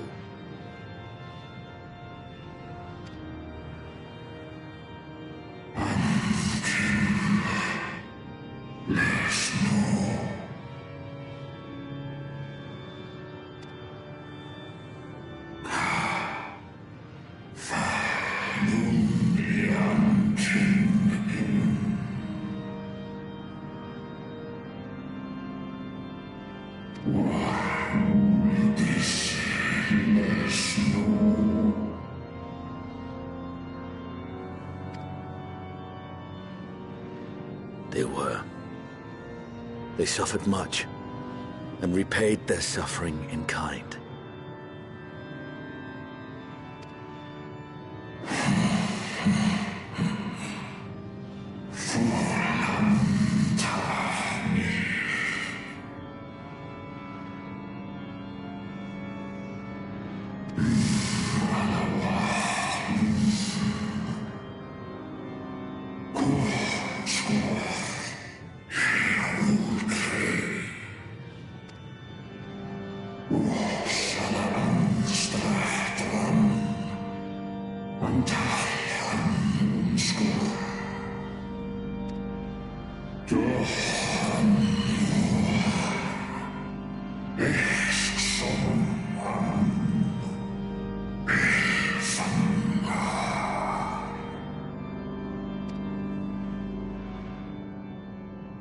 Had your brethren made the selfsame choice, my family might still be alive.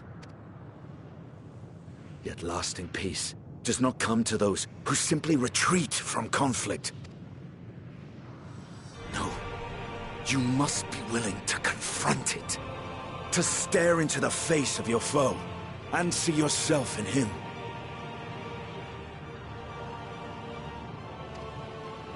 Only then can you break the cycle of torment and tragedy. This lesson, a dear friend taught me at the risk of his life. There is no nobility in your penance. You wallow in self-pity. And after everything we've endured, we will not let you stop us.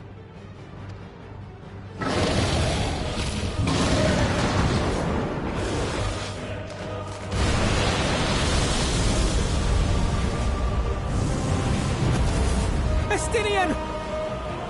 Stay back!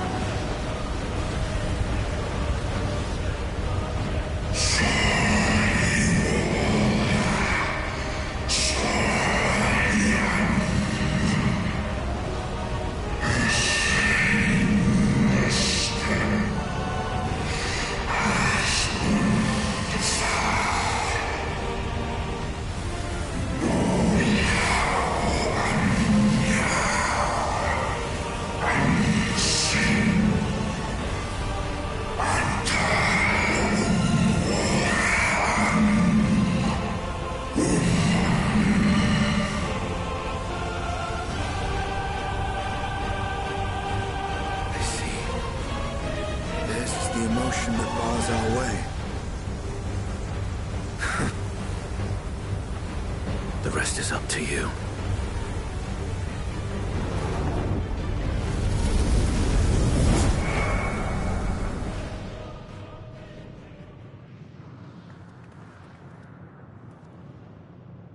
No! Not Estinian too!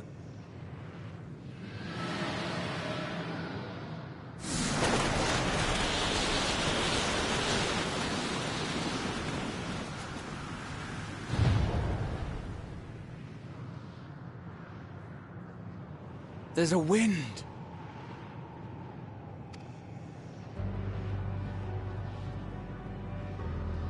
Does that mean I have to He's opened sacrifice the way each for us. friend every time I want to go forward?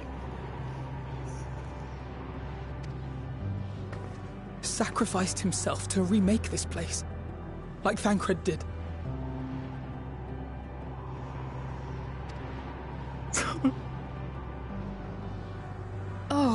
never know.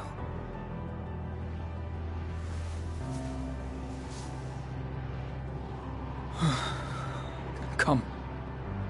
Let us follow the wind. It will not lead us astray. He would not.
Look there, the wind.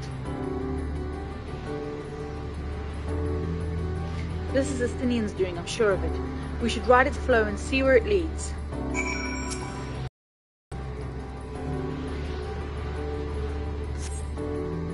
Whoa! A powerful gale has delivered you to another island. The other scions should arrive before long.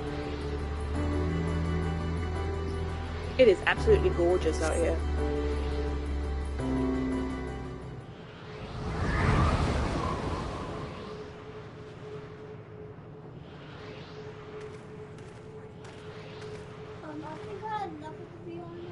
Turn it off then, darling. Yeah. He did it. He found a way forward for us.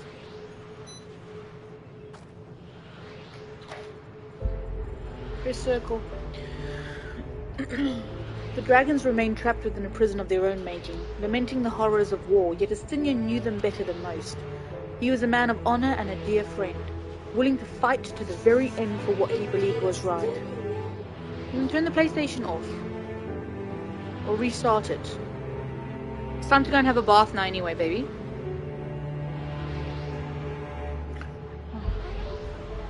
No, you're gonna have a bath. Off you go. And he's still fighting Elfino, just like Thancred.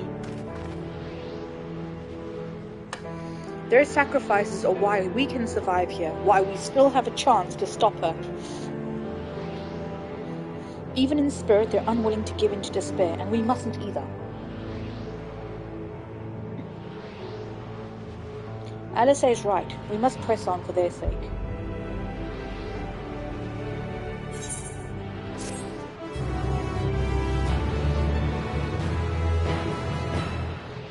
I'm wasting so much XP. As Y'shtola and Alice said, we must continue.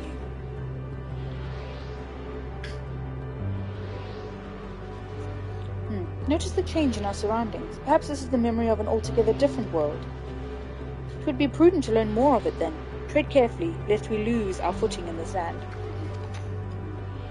These are all like not reflections, but like memories of other worlds that they've come across.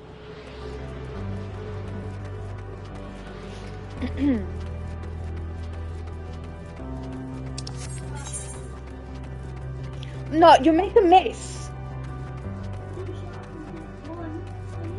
You make a mess, and then you don't clean it up. I'm doing it over the table. You should do it over the bin. This is another one. Let me do it over the bowl, and then I can throw it away by pouring all the shards in the bowl. Were it not for the violet crystal embedded in its surface, it would appear as ordinary stone. What if I... A curious what script. if I do it over a bowl? Fine. A curious script hath been etched upon them. Alas, it is not a language with which I am familiar with. I cannot say I recognize it either. Nor I. The dragons, from what I recall, preserve their knowledge in song and eschew the writing word entirely. So we may assume this is the work of another race, one we have yet to encounter. Meteon claimed the dragons world suffered a slow death, seeking the release of oblivion. What if life we find here, like as not, doth wend its way towards a similar end? What do you suppose that is over there? I'm not sure, it's hard to make out at this distance, but its surface seems to bear the same crystals as this monument. Meaning there's a chance we may find whoever built them both. We should go and have a look, come on.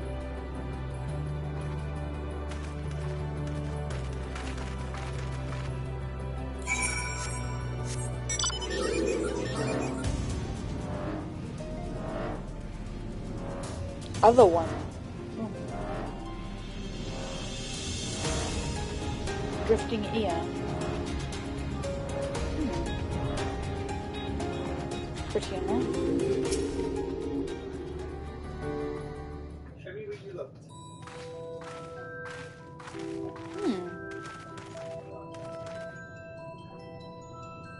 Hail, travellers. This is a most unexpected occurrence. Oh, hello there. Is this your home? Indeed it is. Ah, forgive me. I'd forgotten. An exchange of introductions is expected when first meeting those with whom one is unacquainted. What? When the vibration of vocal folds was still required to convey our thoughts and intention, Ia, I believe, was the pronunciation used when referring to our people.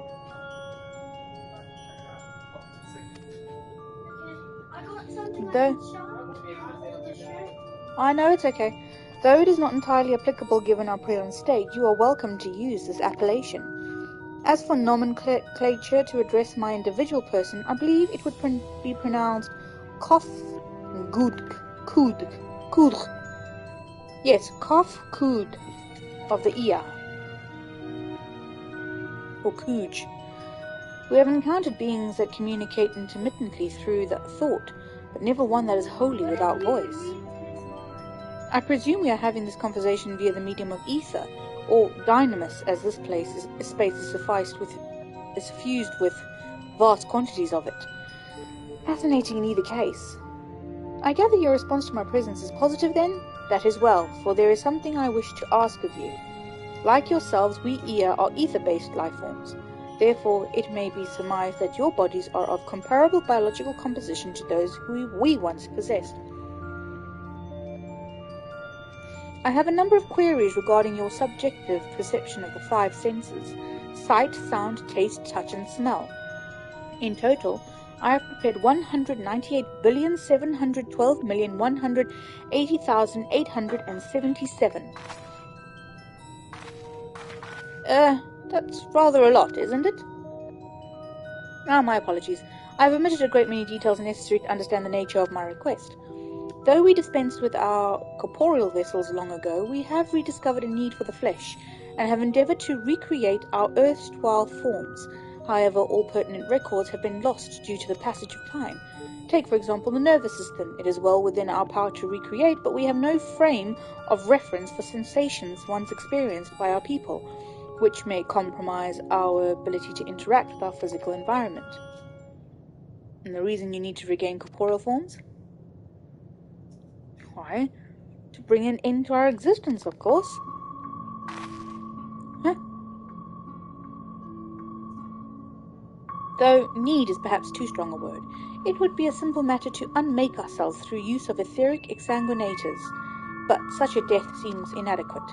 The traditionalists among us believe proper death requires an inescapable sense of impermanence in one's final moments, an experience found only with bodies of flesh.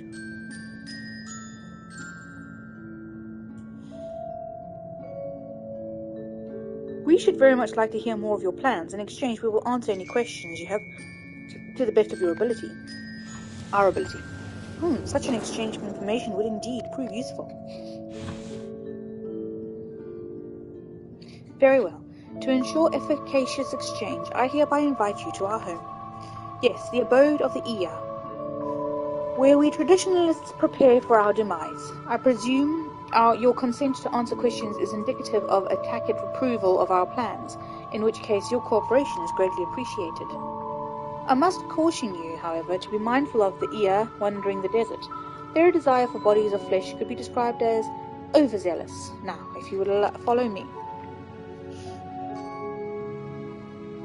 This is going rather smoothly, not that I'm complaining, mind. Even so, we mustn't forget their aim is oblivion, just like the dragons. Though I fail to see why a civilization so seemingly advanced would choose to unmake all they have created. I think this is a civilization that was described as having no reason to live because they lived in a perfect world, and so therefore the feeling of happiness just was another day in the office. It was just it. That was the only emotion they had. So no way to actually enjoy happiness when it came around. At any rate, we will find no answers dallying here. Let us be on our way.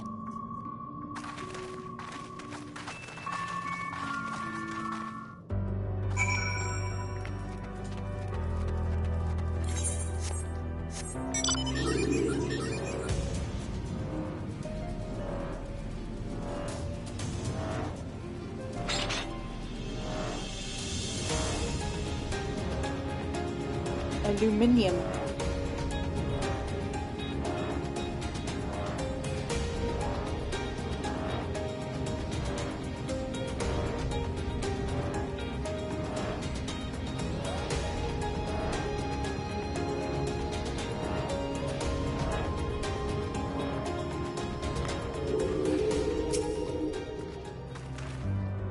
Welcome to our abode. Most of our compeers you will find remain idle in their domiciles. Indicate my phrasing is unclear. I speak, of course, of the violet crystalline constructs hanging from the stone structures here. You say they remain idle, but what of your work to regain corporeal bodies? Okay, babe, that's enough. You're over-sharpening it. You're going to have nothing left of it. It's sharp enough. You can only sharpen it so much. Because you sharpened it too far. Oh, sorry, I just need to explain the physics of sharpening.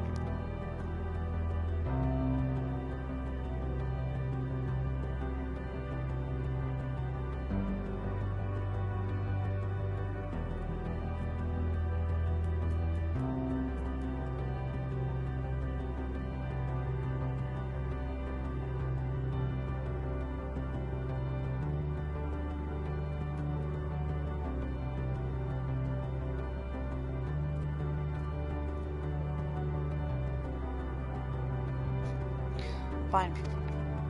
We have no desire to pursue our research, for it is no longer necessary. If, in our idleness, we are struck by sudden inspiration, we rise to pursue said inspiration to its conclusion. That is why I was present for your arrival, and why I continue to engage with you still. But while the others are not currently in a mobile state, rest assured they would not object for you to disturb their respite. You need only cast your thoughts towards one of their crystalline domiciles to communicate. And now you've broken it. See? You've over-sharpened it. You can, but it's going to happen again if you keep over-sharpening it. It is a novelty at the moment.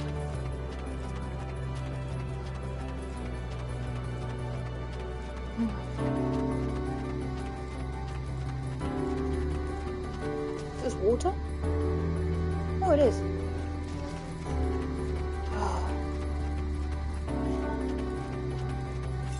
Okay. Right.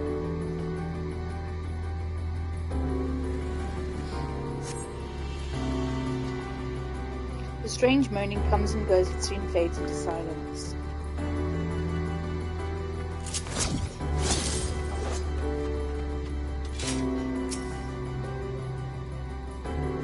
The tuning. Why we seek our end, you ask? If you wish to know, I will tell you. Just a moment. I must remember. What form did I take when last I emerged?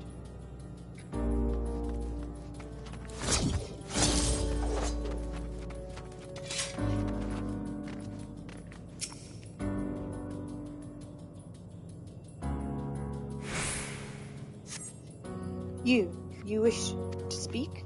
Very well. Pray, a moment if you would.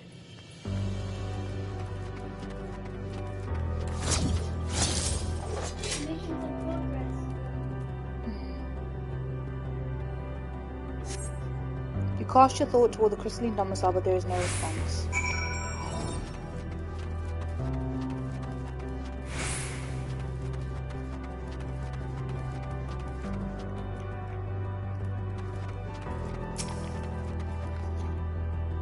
Did your inquiries yield satisfactory responses? I see. If they fail to answer, then it is likely because their minds have unraveled due to prolonged idleness. They are naught but concentrated ether now. Worry not, there are no others who have need of those lodgings, and they will not prove a hindrance to remain as they are. But more importantly, you said some few did answer your request for an audience, yes? I imagine they will be with us ere long.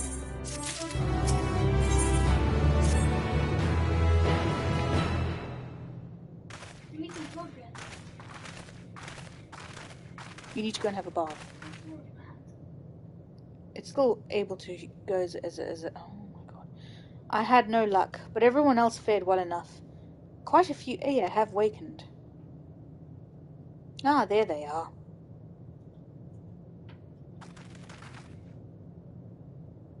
Weird little goatee things.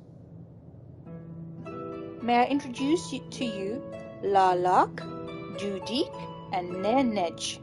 Or Nenich. Or Nich, however you want to pronounce it. It has been too long, Kof Kuj.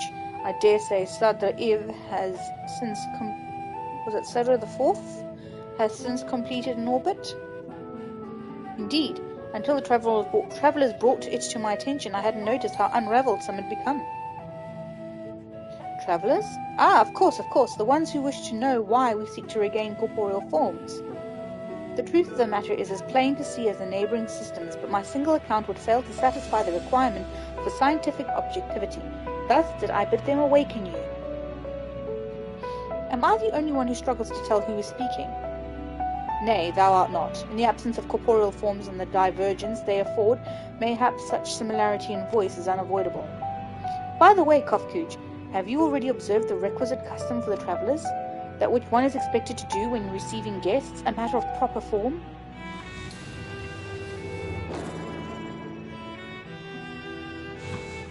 Ah, yes. So long has it been? How long has it been? It had completely escaped my mind, and still does. What was it again? I can't seem to remember.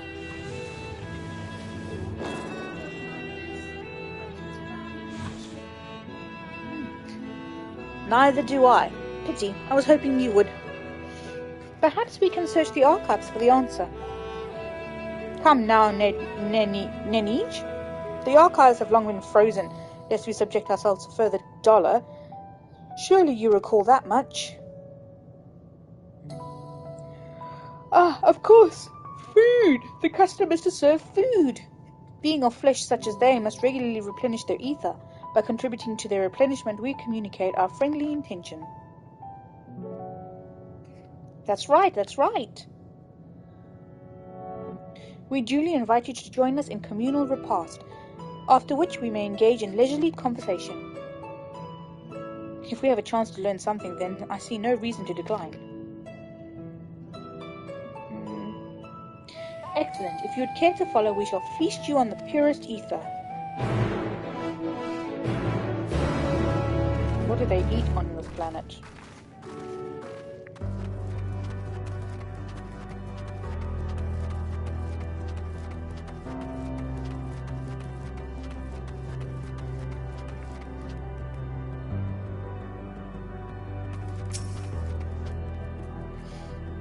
This facility is where we replenish our ether. There is no particular name for it, but we traditionalists sometimes use the word restaurant.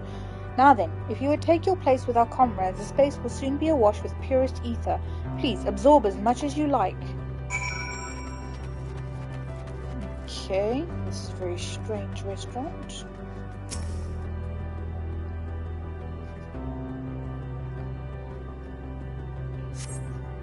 You brace yourself for a rush of sweet, sweet ether, but nothing seems to happen. Perhaps you need to wait a little longer.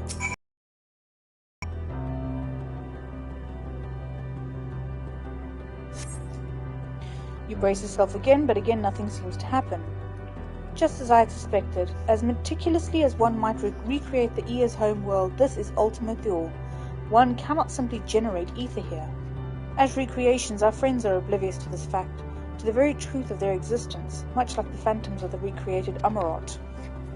However appearances may seem, we must ever be mindful that this is the memories of the dead with whom we deal.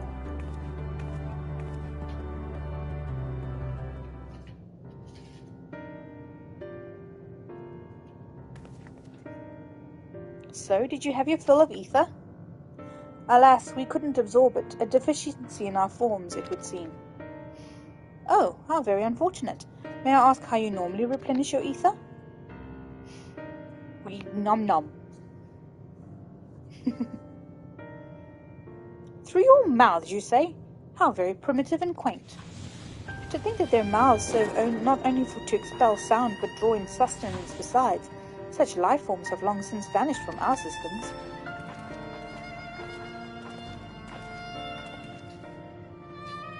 Though we regrettably could not partake of your magnificent feast, rest assured we feel your welcome most keenly. In the course of acquainting ourselves with your sophisticated ways, however, we could not fail but wonder, wherefore do you wish to obtain vessels of flesh and thence to vanish? Will you not favour us with an explanation? I know. You flesh and blood beings are always so hasty. It does have its charm, however. Very well, we shall indulge you. In the beginning, when the Ea yet possessed corporeal bodies, our ancestors dedicated themselves to the pursuit of knowledge and technological advancement. By transcending all limitations, we believed we would eliminate sorrow and abide in true happiness. From the tangible such as land to the intangible such as labor, there exist myriad hindrances to progress, but the most confining of all was the flesh itself. Our natural lifespan was distressingly middling, you see, too short to enjoy unhurried lives, yet too long to be considered disposable. Furthermore, to simply maintain the integrity of our bodies demanded considerable resources. But we managed to solve this problem. After long years, we discovered how to become non-corporeal entities with everlasting lives, untroubled by the failures of the flesh. Thus changed, we had more time and freedom to continue our scientific pursuits. We went on to make ever greater strides in our quest to transcend all limitations, until we finally decided to challenge the last of them all, the limit of knowledge. That is to say, deciphering the laws of creation. We sought to discover how the universe came into being and explain all extant phenomena and thence predict the future. If we could but achieve this, we believe that we would be free from uncertainty and anxiety. And did you find the answer you sought?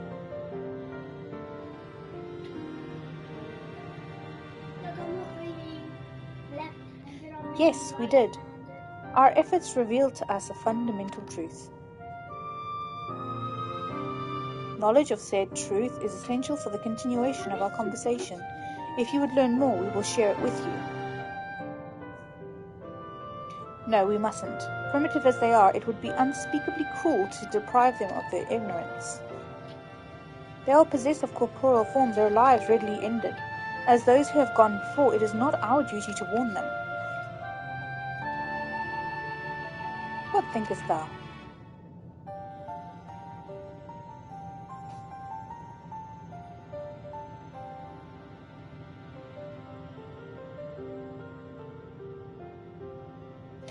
We have deliberated and come to a consensus. If you are resolved to know it, we will disclose to you the truth we discovered, the truth of the universe. Seek us at the stone pillars just outside the bounds of the abode, a place called Elegia. Or Elegeia, who knows.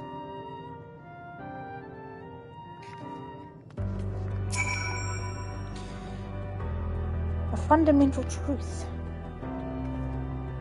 We will hear it, of course. Let us learn what has led to such an enlightened people to this infamous end.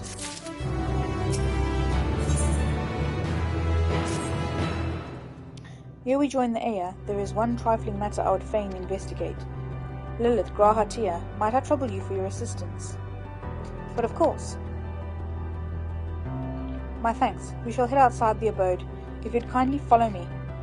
I know not what mischief you are plotting, Urianger, but I trust you have our best interests at heart. The rest of us shall go on ahead to Elegia. Lest you worry, we won't start without you.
No thanks to you guys.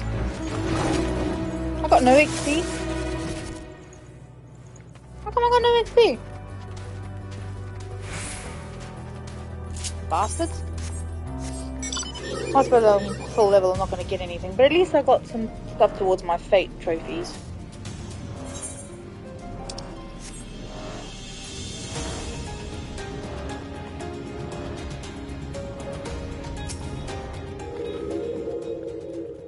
What's the time now? 7:45. Aye, this place shall serve.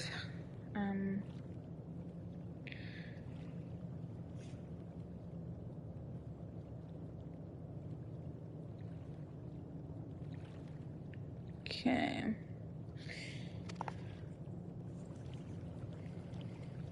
Is it the spring that you wish to investigate?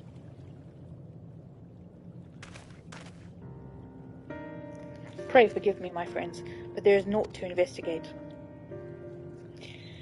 'Twas but a pretense to speak in private. I need you to run a bath, Rael. Now, it's getting late. You have our undivided attention.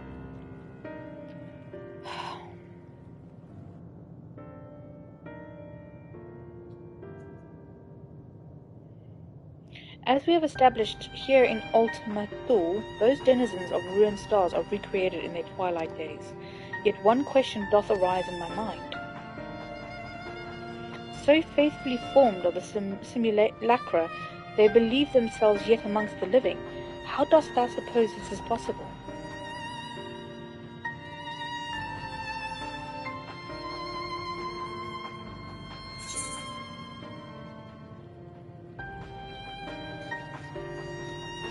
Meteon has taken their hearts unto herself.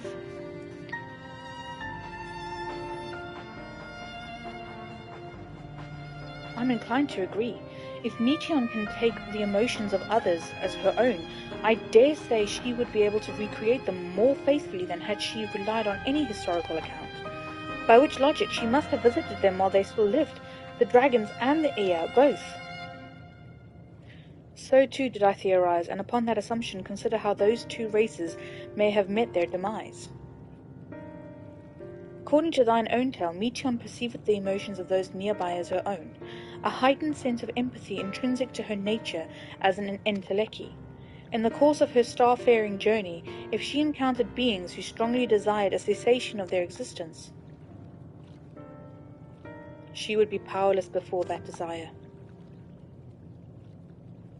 Even as she possesseth the power to grant it, the power of Dynamis. 'Tis my supposition that, overwhelmed by their longing for death, Meteon did unleash Dynamis and usher the dragons and the Ea unto their doom. So she's being controlled by their emotions, not the other way around.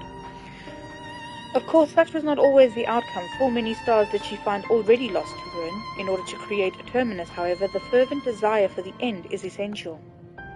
Therefore, should you struggle to find the way forward, pray ask yourselves this. In the place where you stand, whose is the soul that yearneth most desperately for oblivion?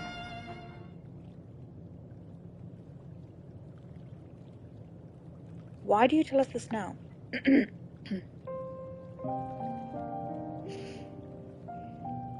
Ne'er again would I betray your trust. This pledge I did make to my comrades. In bringing thee into my confidence, I would remain true to my word.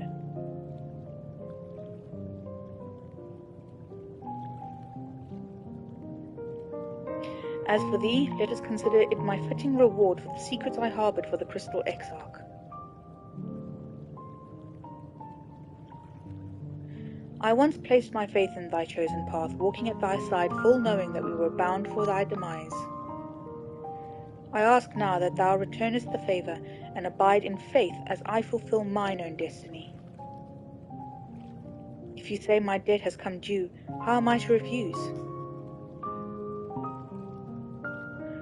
'Tis indelicate of me, I know full well, and I can but beg thy forgiveness. Yet even if I must needs go to such lengths, I cannot well feign ignorance of the answer I have found within. The answer to the question, in that moment might I stand strongest?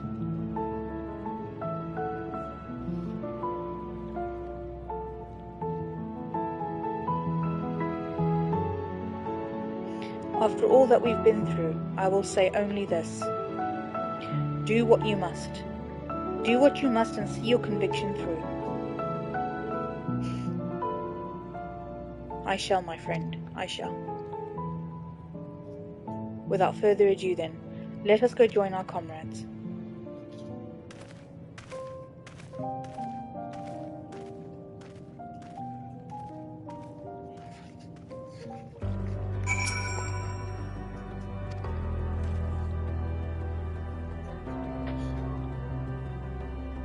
Let us be off to Alagaia.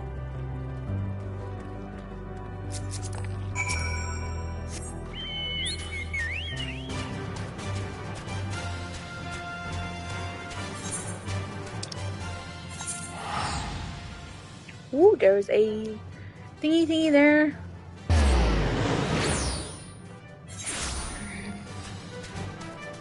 Let's see if anyone's fighting in it. I did see a train.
I'm not gonna kill you now, darling. I'm a bit busy.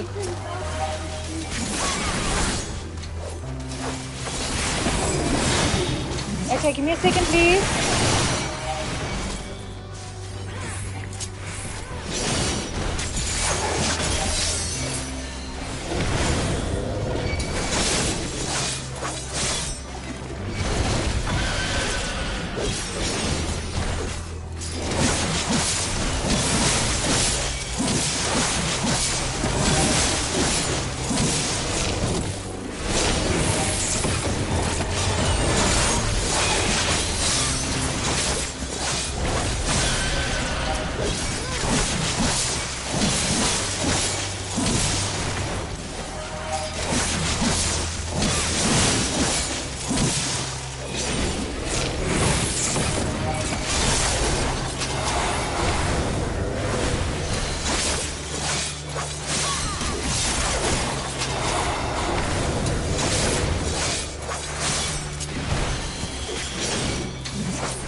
sweetie.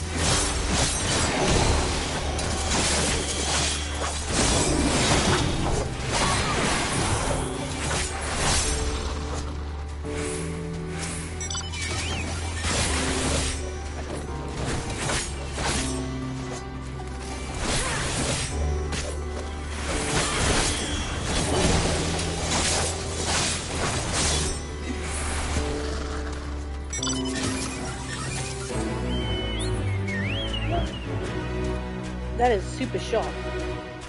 Oh, wow, that is really sharp. Careful you don't hurt yourself with it, okay?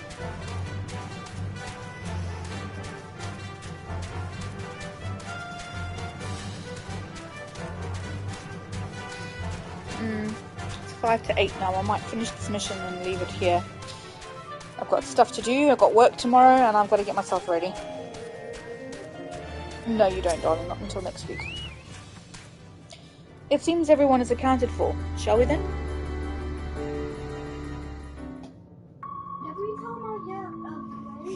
Please continue. No. Tell us about this truth you discovered. Very well. Bear in mind, however, that the purpose of this conversation is not to impart scholarly knowledge, for such requires that you comprehend the subject matter, which you will not. We will forego the intricacies of our scientific methodology and deal only with the conclusion, the end of our society and our world. We acknowledge, with regret, that your star is in the midst of the same panic-induced cataclysm that befell Deneb 3. As such, in order to avoid causing undue distress, we will refrain from explicitly stating how much time you have remaining. You are entirely too kind. I pray you recount your tale as you see fit.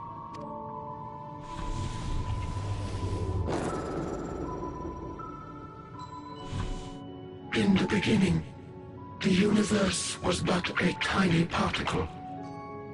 Then suddenly, this particle began to expand. Having remained entirely in the bounds of your star, the phenomenon may be difficult for your kind to grasp. But this expansion has since continued unabated.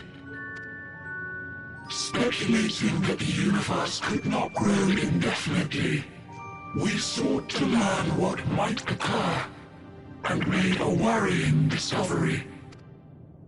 The stars will continue to spread apart, as will their finite thermal energies. Eventually, all heavenly bodies will grow cold and freeze. No new stars will be born, and the universe will enter into an eternal ice age.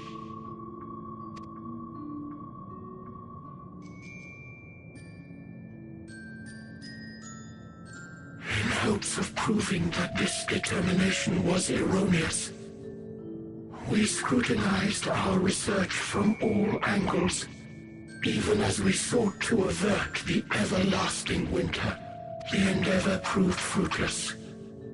So infamously so, in fact, that it became synonymous with vain effort.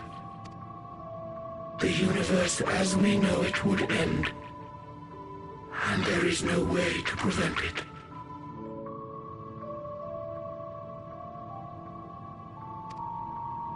Beneath the weight of this knowledge, our society stagnated. Though we had time still, it was a cold comfort. Why strive for anything when desolation is assured? When our wealth of wisdom, accumulated since the dawning of our kind, would be forever lost. No civilization would rise from our ashes. No scholar recover our knowledge. In silence unbroken, naught would stir. Intellect was once our pride. Overnight, it became our shame. Our works, monuments to futility. Immortality, our greatest invention, became a source of suffering. Rather than suffer on, many chose to unmake themselves by means of etheric exsanguinators.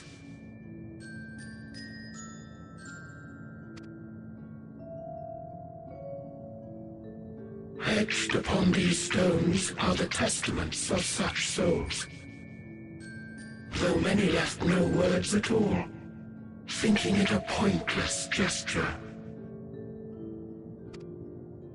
Once we have obtained vessels of flesh, we likewise intend to vanish.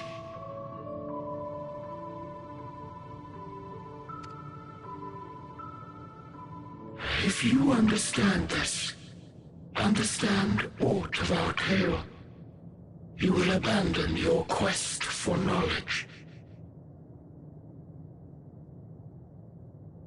Ignorance truly is bliss. If you would cling to your illusory happiness, remain primitive and pure. It is the only way.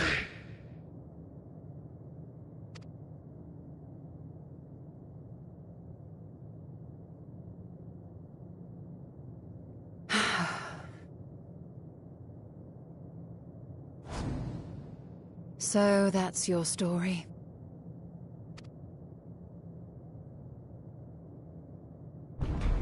While I appreciate your advice, I will not heed it. Convinced though you may be of this truth, it is yours and not mine.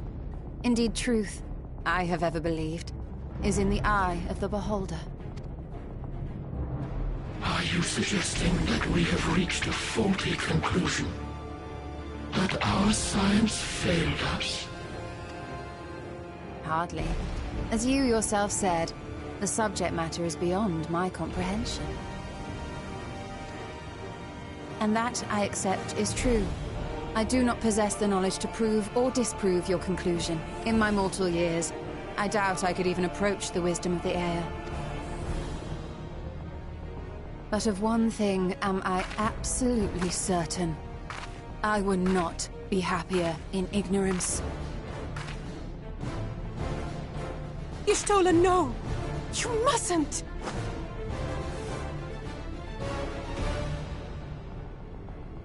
The most important lesson I've learned is that learning isn't simply passing one's eyes over words. Nay, 'tis when understood for oneself that knowledge attains its true value.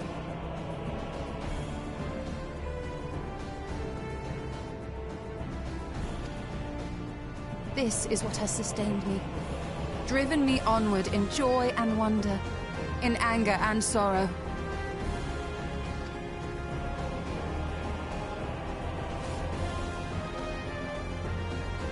The universe may end, and all may be for naught, but I will live as I always have.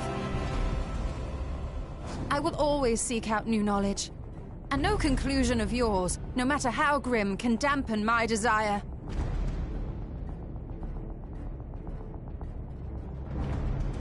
I suppose it is only to be expected. Their feeble minds cannot fathom the terrifying gravity of it all.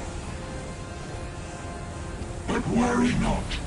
We consider it our duty to enlighten you, and we will not stop until you grasp the full extent of our despair.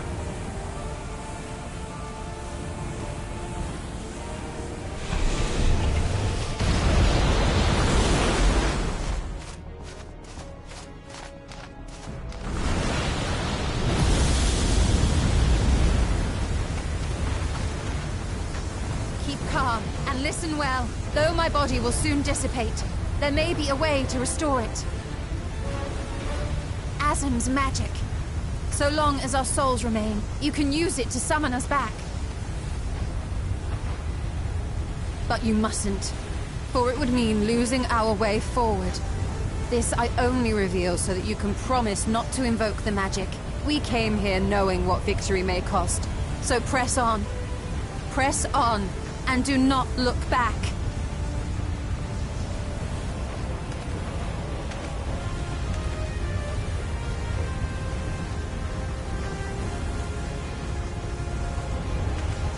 shalt join me. As subterfuge is not required, thou shalt not suffer for mine absence. Riange. My resolve hath never been as strong as thine. Full oft have I wavered in my decisions, and afterwards been stricken with regret. In spite of this, I may still stand with my comrades, supporting them as they attempt the greatest of feats. This truth I have learned in the course of our journey.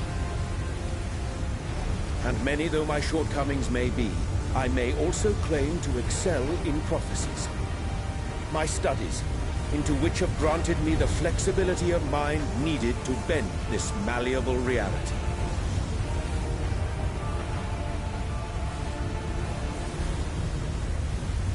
Thus shall I hope that thou mayest have the strength to resist, and our comrades the strength to continue.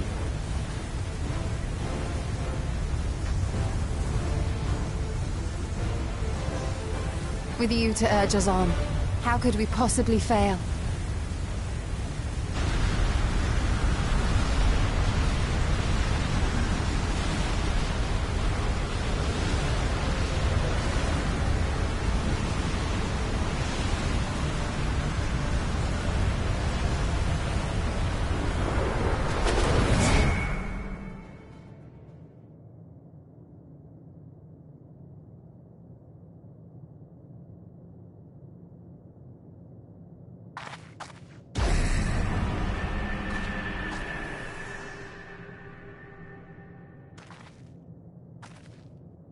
What's this?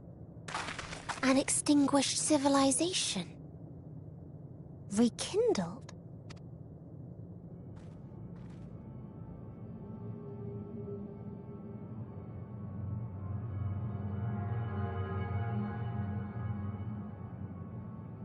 That's right. Our quest doesn't end here. We'll press on, and we will find you.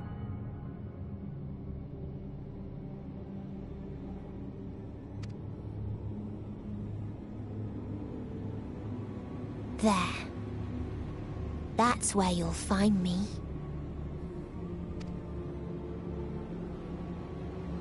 Is that another star? Of the stars we visited, most were already devoid of life. And where there was life still, the inhabitants wished for death. But even death, we learned, isn't truly the end. It is but a part of the cycle of rebirth. Souls return to the star, or in its absence, a larger flow. And eventually they are reborn, alive again, to know suffering anew. True salvation lies not in dying. It lies in not being born.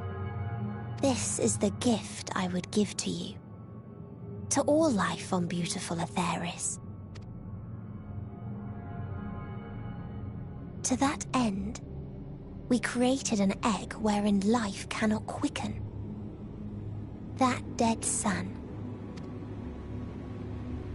Attain it if you can, before your friends' emotions fade away, along with their protection.